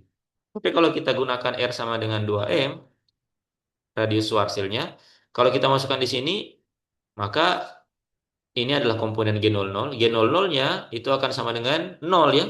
2M dibagi dengan 2M sama dengan satu, satu dikurang satu sama dengan nol. Nah, ini dia memiliki nilai walaupun nilainya sama dengan nol ya. Tapi dia tidak singular. Kemudian untuk G11-nya, bagian R-nya, ini kalau kita ganti dengan berapa? Kita ganti dengan sorry, ini bukan kuadrat ya, ini tilde tadi awalnya. Sorry. Ini bukan kuadrat. Ini R tilde dari sini ya, bukan R kuadrat. Ini kalau R-nya kita ganti 2M, maka 2M per 2M sama dengan satu, satu tambah satu sama dengan 2. Artinya G11-nya sama dengan 2. Artinya ketika kita transformasikan koordinatnya, menunjukkan bahwa G00 dan G11-nya itu dia tidak singular ya, dia memiliki nilai yang tentu. Nah, ini membuktikan kembali bahwa memang titik 2M itu atau radius Schwarzschild itu bukan merupakan titik yang singular ya. Dia merupakan apa? eh, hanya kesalahan atau hanya pemilihan koordinat yang buruk ya. Biasanya dikatakan seperti itu. Sehingga membuat eh, metrik yang kita punya di awal tadi itu dia akhirnya seolah-olah dia menjadi titik yang singular ya. Tetapi ternyata setelah tadi kita buktikan melalui skala Riemann, kemudian yang kedua ini kita buktikan dengan melakukan transformasi koordinat ke dalam koordinat Eddington dan Finkelstein, maka kita bisa melihat bahwa ternyata eh, dia bukan merupakan titik yang singular ya. Ditunjukkan dari sini ya. Nilainya dia memiliki nilai nilai tentu. Nah, sekarang apa yang kita lanjutkan? Apa yang kita akan lakukan selanjutnya? Nah, kita akan melihat kembali ya. Kita akan melihat kembali bagaimana radial nol geodesik untuk metrik kita yang baru ya. Nah, sekarang perhatikan tadi kita sudah melakukan eh, kita meninjau bagaimana gerak cahaya atau foton dalam radial saja ya, yaitu ketika theta dan pi konstan untuk metrik ds kuadrat yang kita punya di atas ya.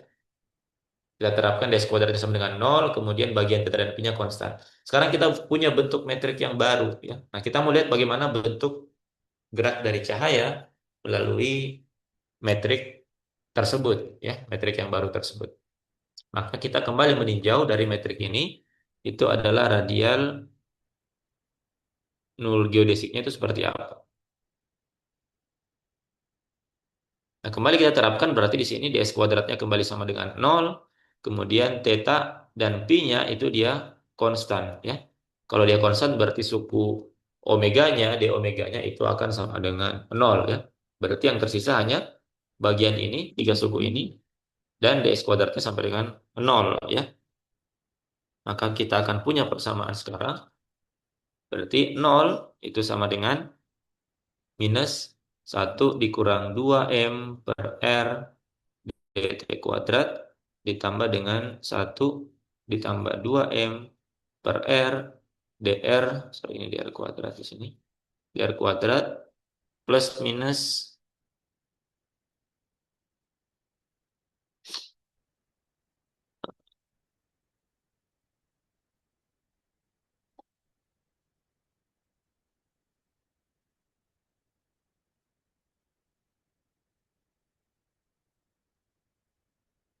di sini kita misalkan ambil yang positifnya saja dulu ya. Di sini kan ada positif, ada negatif. Kita ambil yang bagian positifnya saja.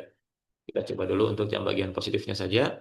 Maka sini plus positif 4M per R. Sorry, di sini harusnya tilde-nya sudah hilang. Kemudian di sini suku silangnya dr dt. Nah, ini sama dengan nol ya. Suku yang ini dia sama dengan nol karena dia konstan ya. Nah, sekarang tinggal persamaan yang ini. Nah, persamaan ini tinggal kita coba sederhanakan. Bagaimana caranya? Nah, kedua ruas itu kita kalikan dengan satu per satu dikurang 2M per R.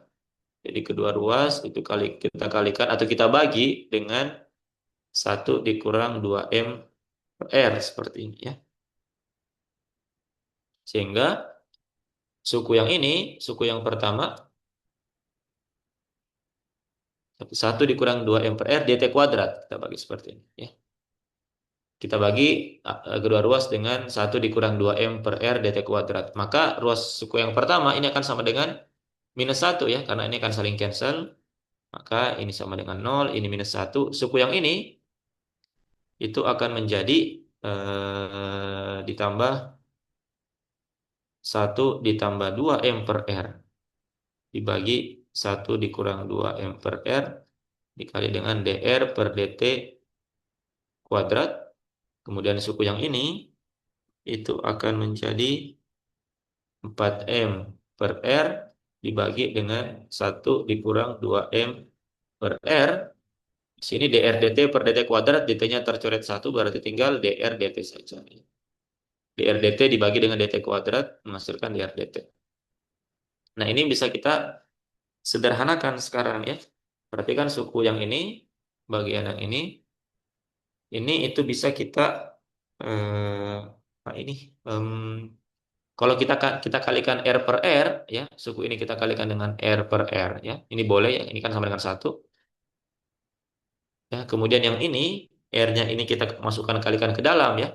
Ini kan 4M per R per yang ini, berarti R-nya itu bisa kita kalikan masuk ke sini. Maka sekarang persamaannya tereduksi menjadi ini menjadi minus satu ditambah ini menjadi R ditambah 2M ya. R dikali satu ditambah R dikali 2M per R, R-nya cancel. Ini menjadi R dikurang 2M. Ini menjadi dr per dt kuadrat. Yang suku ini menjadi, kalau kita kalikan R di dalam sini, maka ini akan menjadi 4M per R dikurang 2M dr dt. Seperti ini. Saya teruskan seperti ini. Nah, sekarang perhatikan bahwa persamaan ini itu memiliki bentuk seperti bentuk persamaan kuadrat ya. Nah, kalau kita susun kembali, maka kita akan punya persamaan bentuknya seperti ini. Yang bagian kuadratnya kita taruh di depan, R ditambah 2M, R dikurang 2M, dr dt kuadrat, ditambah dengan ini 4M per R dikurang 2M dr dt, dikurang satu sama dengan nol ya. Kita lihat bahwa ini bentuknya merupakan bentuk persamaan kuadrat. Persamaan kuadrat untuk dr per dt. Nah, ini bisa kita cari solusinya sekarang ya dengan menggunakan rumus untuk mencari solusi persamaan kuadrat. Maka kita akan dapatkan dua buah solusi untuk dr dt ya. Maka dr dt plus minus artinya ada dua buah solusi. Kita akan punya ini akan sama dengan koefisien di depan ini ya. Ingat rumus SketchUp ya, rumus ABC. eh, X1, 2 itu sama dengan minus B plus minus akar B kuadrat dikurang 4AC per 2A ya. Untuk persamaan kuadrat AX kuadrat tambah BX tambah C. Tinggal identifikasi yang mana B-nya, yang mana A-nya, yang mana C-nya. Berarti di sini B-nya adalah yang ini ya. Minus 4M per R kurang 2M plus minus akar B kuadrat. Ini kuadrat berarti saya langsung saja di sini tuliskan 16M kuadrat per R dikurang 2M kuadrat dikurang 4 kali A, A-nya yang ini, C-nya yang ini ya, minus 1, berarti jadi positif. Di 4, R plus 2M, R dikurang 2M. Dibagi dengan 2A, 2 kali ini berarti ya. 2 kali R ditambah 2M, R dikurang 2M. Ya. Ini tinggal diselesaikan ya. Ini kalau kita selesaikan, yang di bagian dalam ini bisa kita selesaikan di dalam akar dulu. Kalau kita selesaikan yang di dalam akar dulu, ini bisa kita samakan penyebutnya ya. Yang bagian akar kita selesaikan dulu. Kita akan punya akar dari 16M kuadrat per R dikurang 2M. Yang ini bisa kita samakan penyebutnya menjadi R kurang 2M kuadrat. Kalau ini kuadrat, berarti yang di atas menjadi 4 R tambah 2M, R kurang 2M ya. Ini bagian akarnya. Maka ini akan menghasilkan, kita bisa satukan sekarang. Ini kalau kita bongkar dia, ini akan menjadi 16M kuadrat. Ditambah, ini kita bongkar saja. Ini akan menjadi, karena ini kuadrat sempurna ya, R plus 2M dikali R kurang 2M. Maka akan menjadi 4 dikali R kuadrat dikurang 4M kuadrat.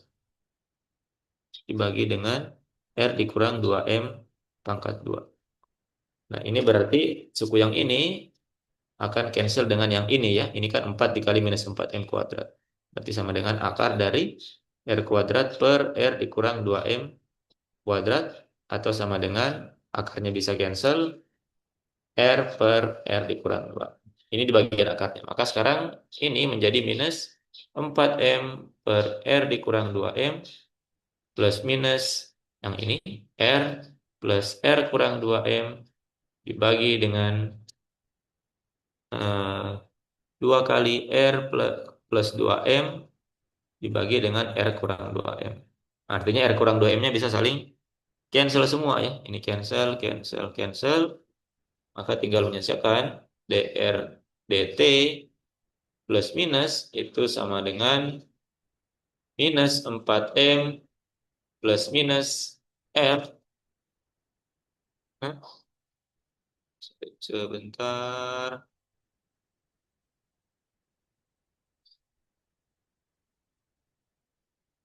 Terus sorry, ini 4R kuadrat ya di sini. Ada 4 di sini.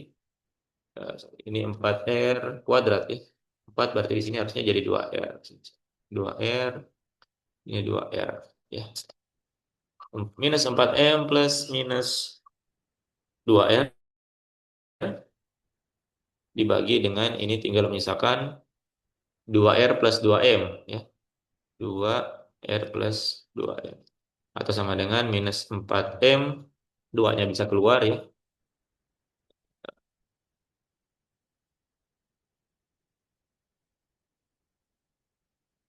Sebentar.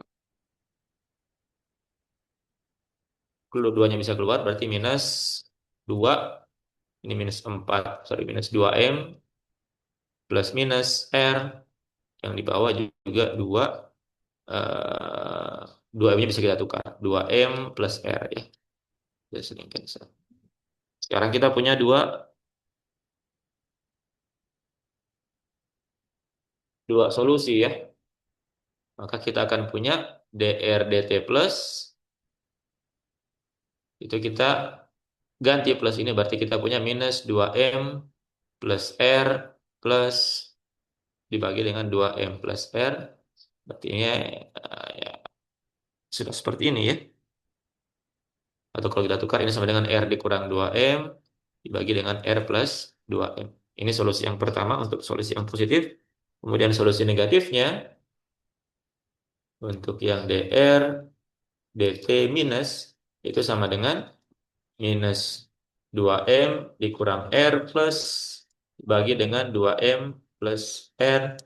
Ini minusnya bisa keluar menjadi minus 2M plus R dibagi dengan 2M plus R. Ini saling cancel. Berarti solusi yang kedua, kita punya dr per dt minus itu sama dengan minus 1. Maka kita punya dua buah persamaan untuk dr dt. Nah ya.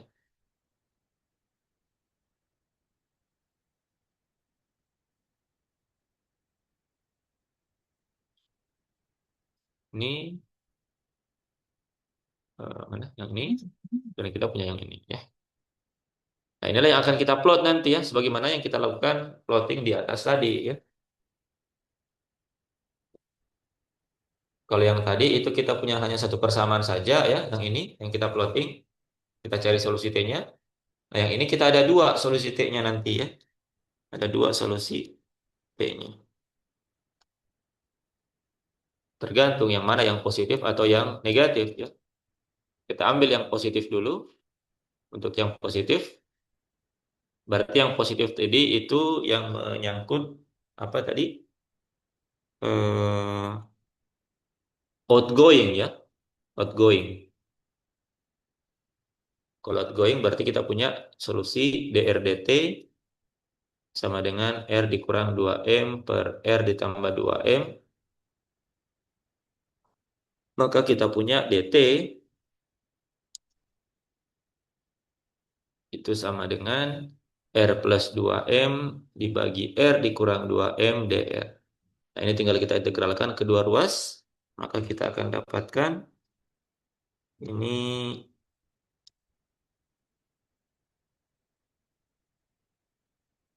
saya kira mudah ya. Ini bisa kita coba bongkar, kita modifikasi sedikit pembilangnya. Ini menjadi R plus, kita tuliskan seperti ini, dikurang 2M plus 2M plus 2M ya.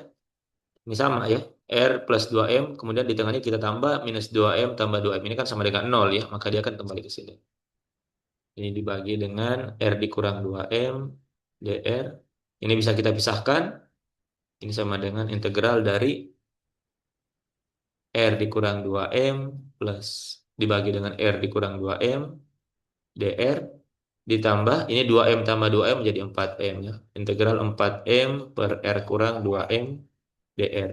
Ini cancel, maka integral dr ditambah dengan 4M integral seper R dikurang 2M dr ya. Nah, ini sama dengan R. Yang ini sama dengan 4M ln dari R dikurang 2M ya. Sebentar. Hmm, sebentar saya kayaknya ada yang keliru. Oke, sudah benar. Bentar.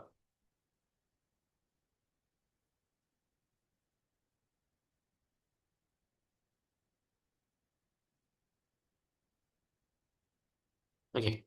Ini akan sama dengan integral dari seper R dikurang 2M. Itu sama dengan ln dari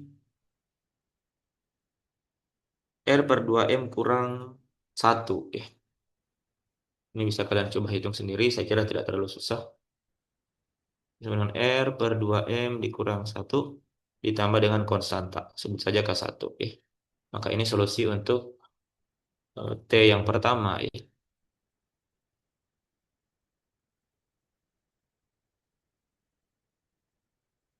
Seperti itu.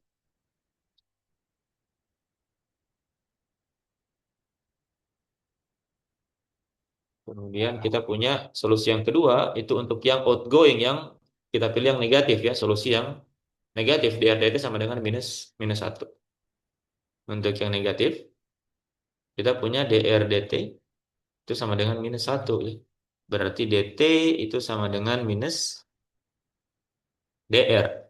Kita integralkan kedua ruas, berarti kita dapatkan t-nya itu sama dengan R ditambah dengan minus R ditambah dengan konstanta K2 ya, kita sebut K2. Nah, inilah yang kita plot ya. Jadi kita punya dua persamaan untuk T sebagai fungsi dari R ya.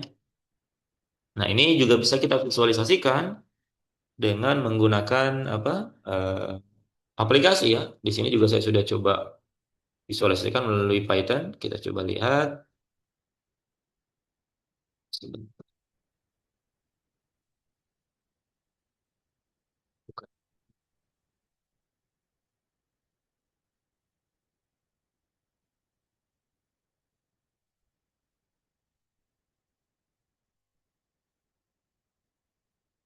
ini tadi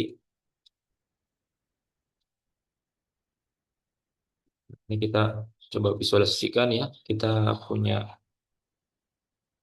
untuk koordinat yang satunya ya, yaitu koordinat Eddington Finkelstein. Ini kita coba run, kan dia akan menghasilkan plot seperti ini ya. Ini plotnya kita coba copy lagi,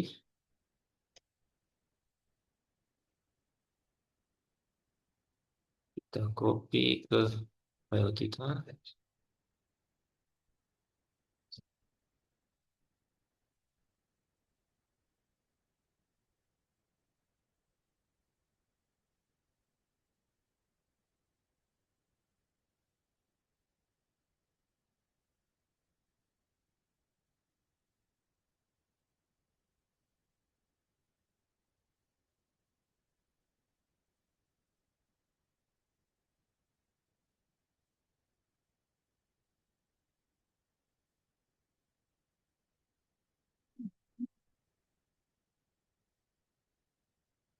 Oke, jadi ini sudah kita plot ya. Ini coba kita plot dua persamaan yang di atas tadi,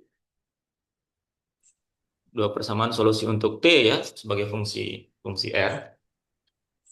Nah, yang bagian outgoingnya yang positif itu adalah ditunjukkan oleh plot yang berwarna merah.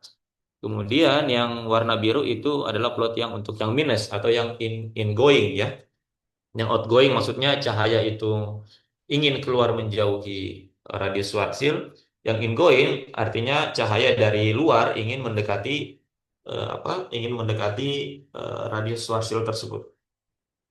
Dan dari gambar ini kita lihat bahwa yang bagian ingoing ya, artinya cahayanya itu mendekati garis apa radius Schwarzschild, dia tidak memiliki hal yang aneh di sini ya. Misalkan di sini cahayanya dari sini ya, kita pilih salah satu garis yang biru, cahayanya bergerak. Nah, dia itu bergerak ya melewati radius Schwarzschild tanpa terjadi hal yang sifatnya aneh ya. Kalau yang sebelumnya kan di koordinat yang sebelumnya dia akan berbelok ya. Ketika dia berusaha untuk melewati radius Schwarzschild, dia akan berbelok ke arah asimtotik, ke arah sumbu vertikal waktu. Sedangkan setelah kita lakukan transformasi, ternyata radius Schwarzschild ini memang bukan merupakan titik yang singular, real singularity ya. Karena di sini kita lihat cahaya ya, dia bebas saja masuk ke dalam. Walaupun nanti implikasinya ada implikasi nanti di sini di dalam dia tidak akan bisa keluar lagi ya ketika cahayanya sudah masuk. Sedangkan yang bagian solusi yang kedua, yang outgoing, cahaya yang bergerak menjauhi radius Schwarzschild, apa cahaya yang bergerak dari titik dekat dengan apa radius Schwarzschild itu dia masih bisa keluar ya, dia masih bisa keluar, tapi titik yang ada di dalam radius Schwarzschild itu dia tidak bisa keluar lagi, dia hanya memiliki garis lintasan menuju ke pusat koordinat ke titik nol ya, bagaimanapun caranya dia selalu bergerak ke dalam ke sini ya.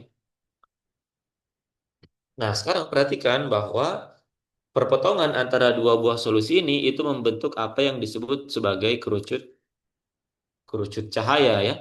Jadi kalau kita lihat di sini garis-garis lintasan dari kedua solusi, baik yang merah maupun yang biru, itu membuat perpotongan ya, di mana perpotongannya itu dia membentuk apa yang disebut sebagai kerucut kerucut cahaya ya. Jadi kalau kita bisa perhatikan di sini ada banyak sekali kerucut cahaya yang terjadi ya. Saya ambil warna apa ya? Warna hijau saja. Nah, jadi perhatikan misalkan suku yang ini, suku yang apa di sini dia akan membentuk kerucut cahaya seperti ini ya. Yang ini juga dia akan membentuk kerucut cahaya. Yang ini juga semuanya ya, semua perpotongannya dia akan membentuk semacam light, istilahnya light cone ya, kerucut cahaya. Ini juga ada kerucut cahaya.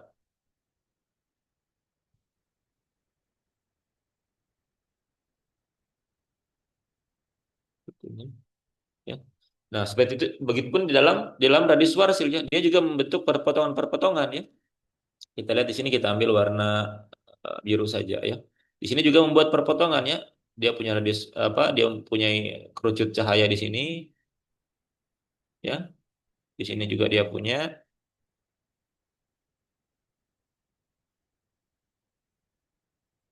Nah, seperti ini ya. Jadi masing-masing perpotongan antara dua solusi yang tadi itu membentuk berdua apa perpotongan dari dua garis cahaya itu dia membentuk apa yang disebut sebagai apa kerucut cahaya. Di mana kerucut cahaya ini sebenarnya merepresentasikan apa yang disebut sebagai word line kita ya atau garis hidup kita. Apa maksudnya? Kita mungkin membahas sedikit dulu tentang apa yang disebut sebagai kerucut cahaya. Jadi kalau kita gambarkan di sini kerucut cahaya ya, kerucut cahaya itu sebenarnya dia merupakan representasi dari word line kita atau garis hidup kita ya. Jadi kalau di sini adalah sebentar, di sini adalah sumbu bagian waktunya ya. Ini bagian ruangnya, spasialnya. Nah, maka akan ada di sini kita gambarkan ruangnya ini harusnya hypersurface ya, artinya dia tiga dimensi. Tapi kita coba apa sederhanakan dengan satu dimensi saja. Tapi sebenarnya bagian apa di sini permukaan di sini, bagian space-nya di sini itu dia tiga dimensi ya. Ini bagian waktu. Ini bagian T-nya. Saya gambarkan dulu di sini light cone-nya seperti ini. Ini bagian seperti ini ya. Dia membentuk seperti kerucut seperti ini. Kemudian ini bagian waktunya, ini bagian ruangnya ya, atau kita sebut saja di sini kalau kita tinjau kita simplifikasi satu dimensi, ini sumbu X saja misalkan. Nah, apa yang dimaksud kerucut cahaya itu adalah garis waktu kita ya. Kita itu berada di sini sekarang ya. Eh, Kerucut yang di bawah ini merupakan masa lalu, past time. Ini adalah past. Ini adalah masa depan ya. Di mana garis hidup kita itu hanya bisa berada di dalam kerucut tersebut. Nah, karena daerah di dalam kerucut ini merepresentasikan tadi elemen jarak yang kita singgung di awal. Di bagian apa? Di bagian dalam kerucut ini itu ds kuadratnya itu kurang dari nol. Di bagian tepat di sisi kerucut ini ds kuadratnya itu sama dengan nol. Sedangkan di bagian luar di sini ds kuadratnya lebih besar daripada nol ya. Nah, sehingga garis cahaya kita atau garis hidup kita itu hanya kita bisa dari sini ya. Jadi misalnya kita berangkat dari masa lalu, nah kita sekarang ada di sini, kita hanya bisa memilih di dalam sini, kita hanya bisa bergerak di dalam sini ya. Kita tidak bisa bergerak juga di sini, di apa di sisi kerucutnya karena itu hanya berlaku untuk partikel yang memiliki kecepatan sama dengan kecepatan cahaya. Dan itu hanya bisa diakses oleh foton atau cahaya ya. Sedangkan di luar ini sama sekali tidak bisa diakses ya. Karena ini kita harus memiliki kecepatan di luar lebih besar daripada kecepatan cahaya agar bisa mengakses daerah di sini. Jadi world line kita itu hanya di bagian sini ya. Ini adalah masa lalu, ini masa depan dan kita di sini sekarang ya. Kita hanya bisa bergerak di dalam kerucut ini. Nah, sama di dalam representasi plot yang ada di sini ya. Perhatikan bahwa garis hidup kita atau world line kita misalkan di luar DM, di luar apa radius Schwarzschild itu kita masih bisa di sini ya. Misalkan kita berangkat dari sini itu kita masih bisa kemana-mana di sini ya. Kalaupun di sini misalkan kita dari sini itu kita ada kemungkinan bisa pergi menuju ke black hole ya, kemana melewati radius Schwarzschild. Tapi kita juga bisa memilih untuk tidak ke sana ya melalui perpotongan apa dua plot ini ya. Kita bisa ke sini. Jadi masih ada pilihan kita masih bisa eksis ya. Tapi di dalam radius Schwarzschild perhatikan ketika kita sudah masuk di sini ya, misalkan kita bergerak dari sini ya, kita ada di sini. Nah, di sini kita tidak bisa lagi keluar ke sini ya, karena kita dibatasi oleh garis cahaya ini. Kita dibatasi oleh geodesik dari cahaya. Sedangkan kita hanya bisa eksis di dalam kerucut ini. Sehingga mau tidak mau kita hanya bisa jatuh ke dalam. Ketika kita berjalan di sini, kita masuk ke sini, kita melewati radius Schwarzschild, maka satu-satunya opsi kita hanya bergerak ke sana ya. Kita tidak bisa berbalik lagi ke sana.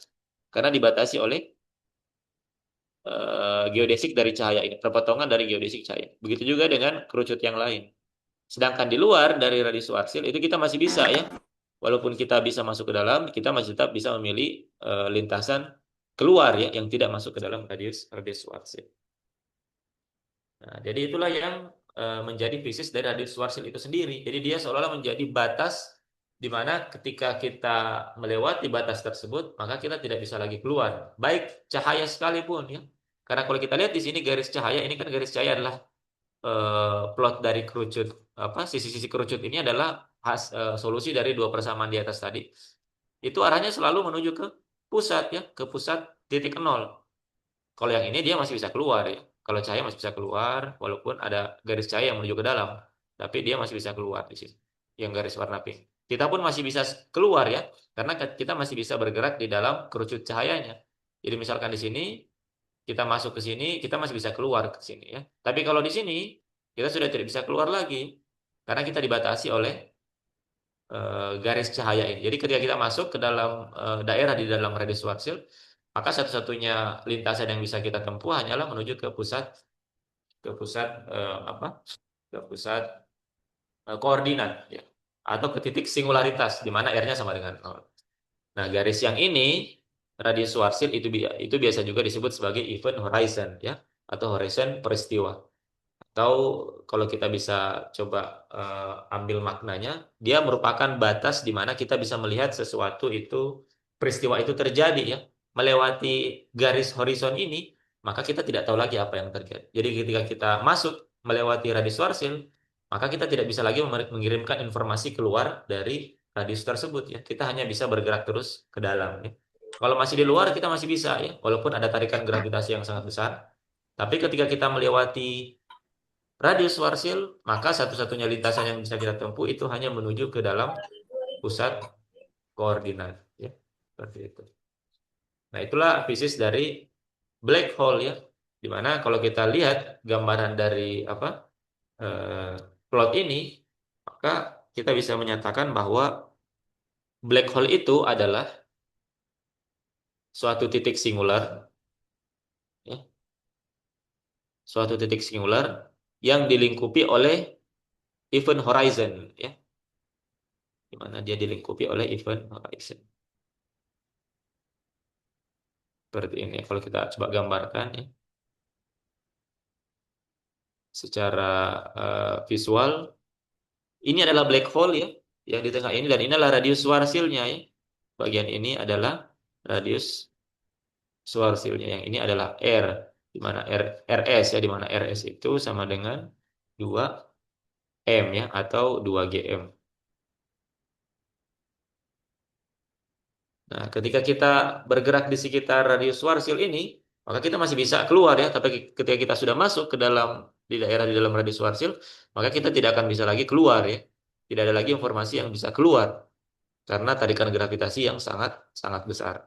Nah, kalau kita coba bandingkan dengan fenomena yang sudah ditangkap ya melalui observasi, gambaran nyata dari apa black hole lubang hitam kita bisa melihat bahwa gambarannya itu dia seperti sebuah cincin yang sangat terang ya. Di tengahnya itu hitam ya. Jadi kalau kita lihat gambarnya itu seolah-olah eh, dia seperti ini ya. Cincin seperti ini kemudian di sininya itu dia sangat terang sekali ya. Nah, yang dimaksud dengan radius Schwarzschild adalah batas dari bagian hitam ini. Itulah radius Schwarzschildnya ya. Di mana cahaya ini itu disebabkan karena materi yang bergerak berotasi sangat cepat di sekitar black hole tersebut ya. Di mana dia bergesekan dengan gas ya, dengan materi sekitarnya terjadi pergesekan. Akhirnya dia karena gerakannya sangat cepat dia melepaskan energi yang sangat besar dia melepaskan energi dalam bentuk cahaya yang sangat terang, itu yang sampai kepada observer yang ada di bumi ya. Kita melihat ternyata gambaran black hole itu secara visual bentuknya seperti itu ya. Jadi cahaya terang itu disebabkan oleh materi yang berada di sekitar black hole yang berotasi sangat cepat sebelum dia jatuh ke dalam black hole itu sendiri. Ketika dia jatuh, maka menjadi gelap, menjadi hitam karena sama sekali tidak ada informasi yang bisa sampai ke kita. Ketika cahaya masuk ke dalam black hole atau melewati radius Schwarzschild, maka cahaya tersebut tidak bisa lagi keluar sehingga tidak bisa lagi sampai ke kita ya, kita tidak bisa lagi mengobservasinya sehingga dia di sini gelap, hanya gelap saja di sini ya. Nah, jadi itu yang bisa kita simpulkan bahwa black hole itu adalah titik singular, yaitu titik R sama dengan nol yang dilingkupi oleh event horizon, di mana event horizon itu memiliki radius sebesar radius Schwarzschild ya. Dan keanehannya atau anomalinya itu bisa dilihat dari koordinat Eddington-Finkelstein ini ya, di mana ketika kita masih berada di luar radius Schwarzschild, itu kita masih bisa bergerak keluar ya, menjauhi radius Schwarzschild. Tapi ketika kita sudah masuk ke dalam radius Schwarzschild, kita sudah tidak punya pilihan lagi ya. Kita hanya punya satu lintasan saja, di mana lintasannya itu akan selalu menuju ke pusat koordinat karena kita dibatasi oleh garis geodesik cahaya. Cahaya pun dia sudah tidak bisa keluar ya, karena lintasan cahaya kan hanya mengikuti garis geodesik ini. Dan garis geodesik ini akan selalu menuju ke pusat koordinat. Intinya ketika cahaya atau partikel bermassa melewati radius Schwarzschild, maka dia tidak akan bisa kembali lagi keluar ya. Oke, saya kira itu materi untuk hari ini terkait tentang black hole ya.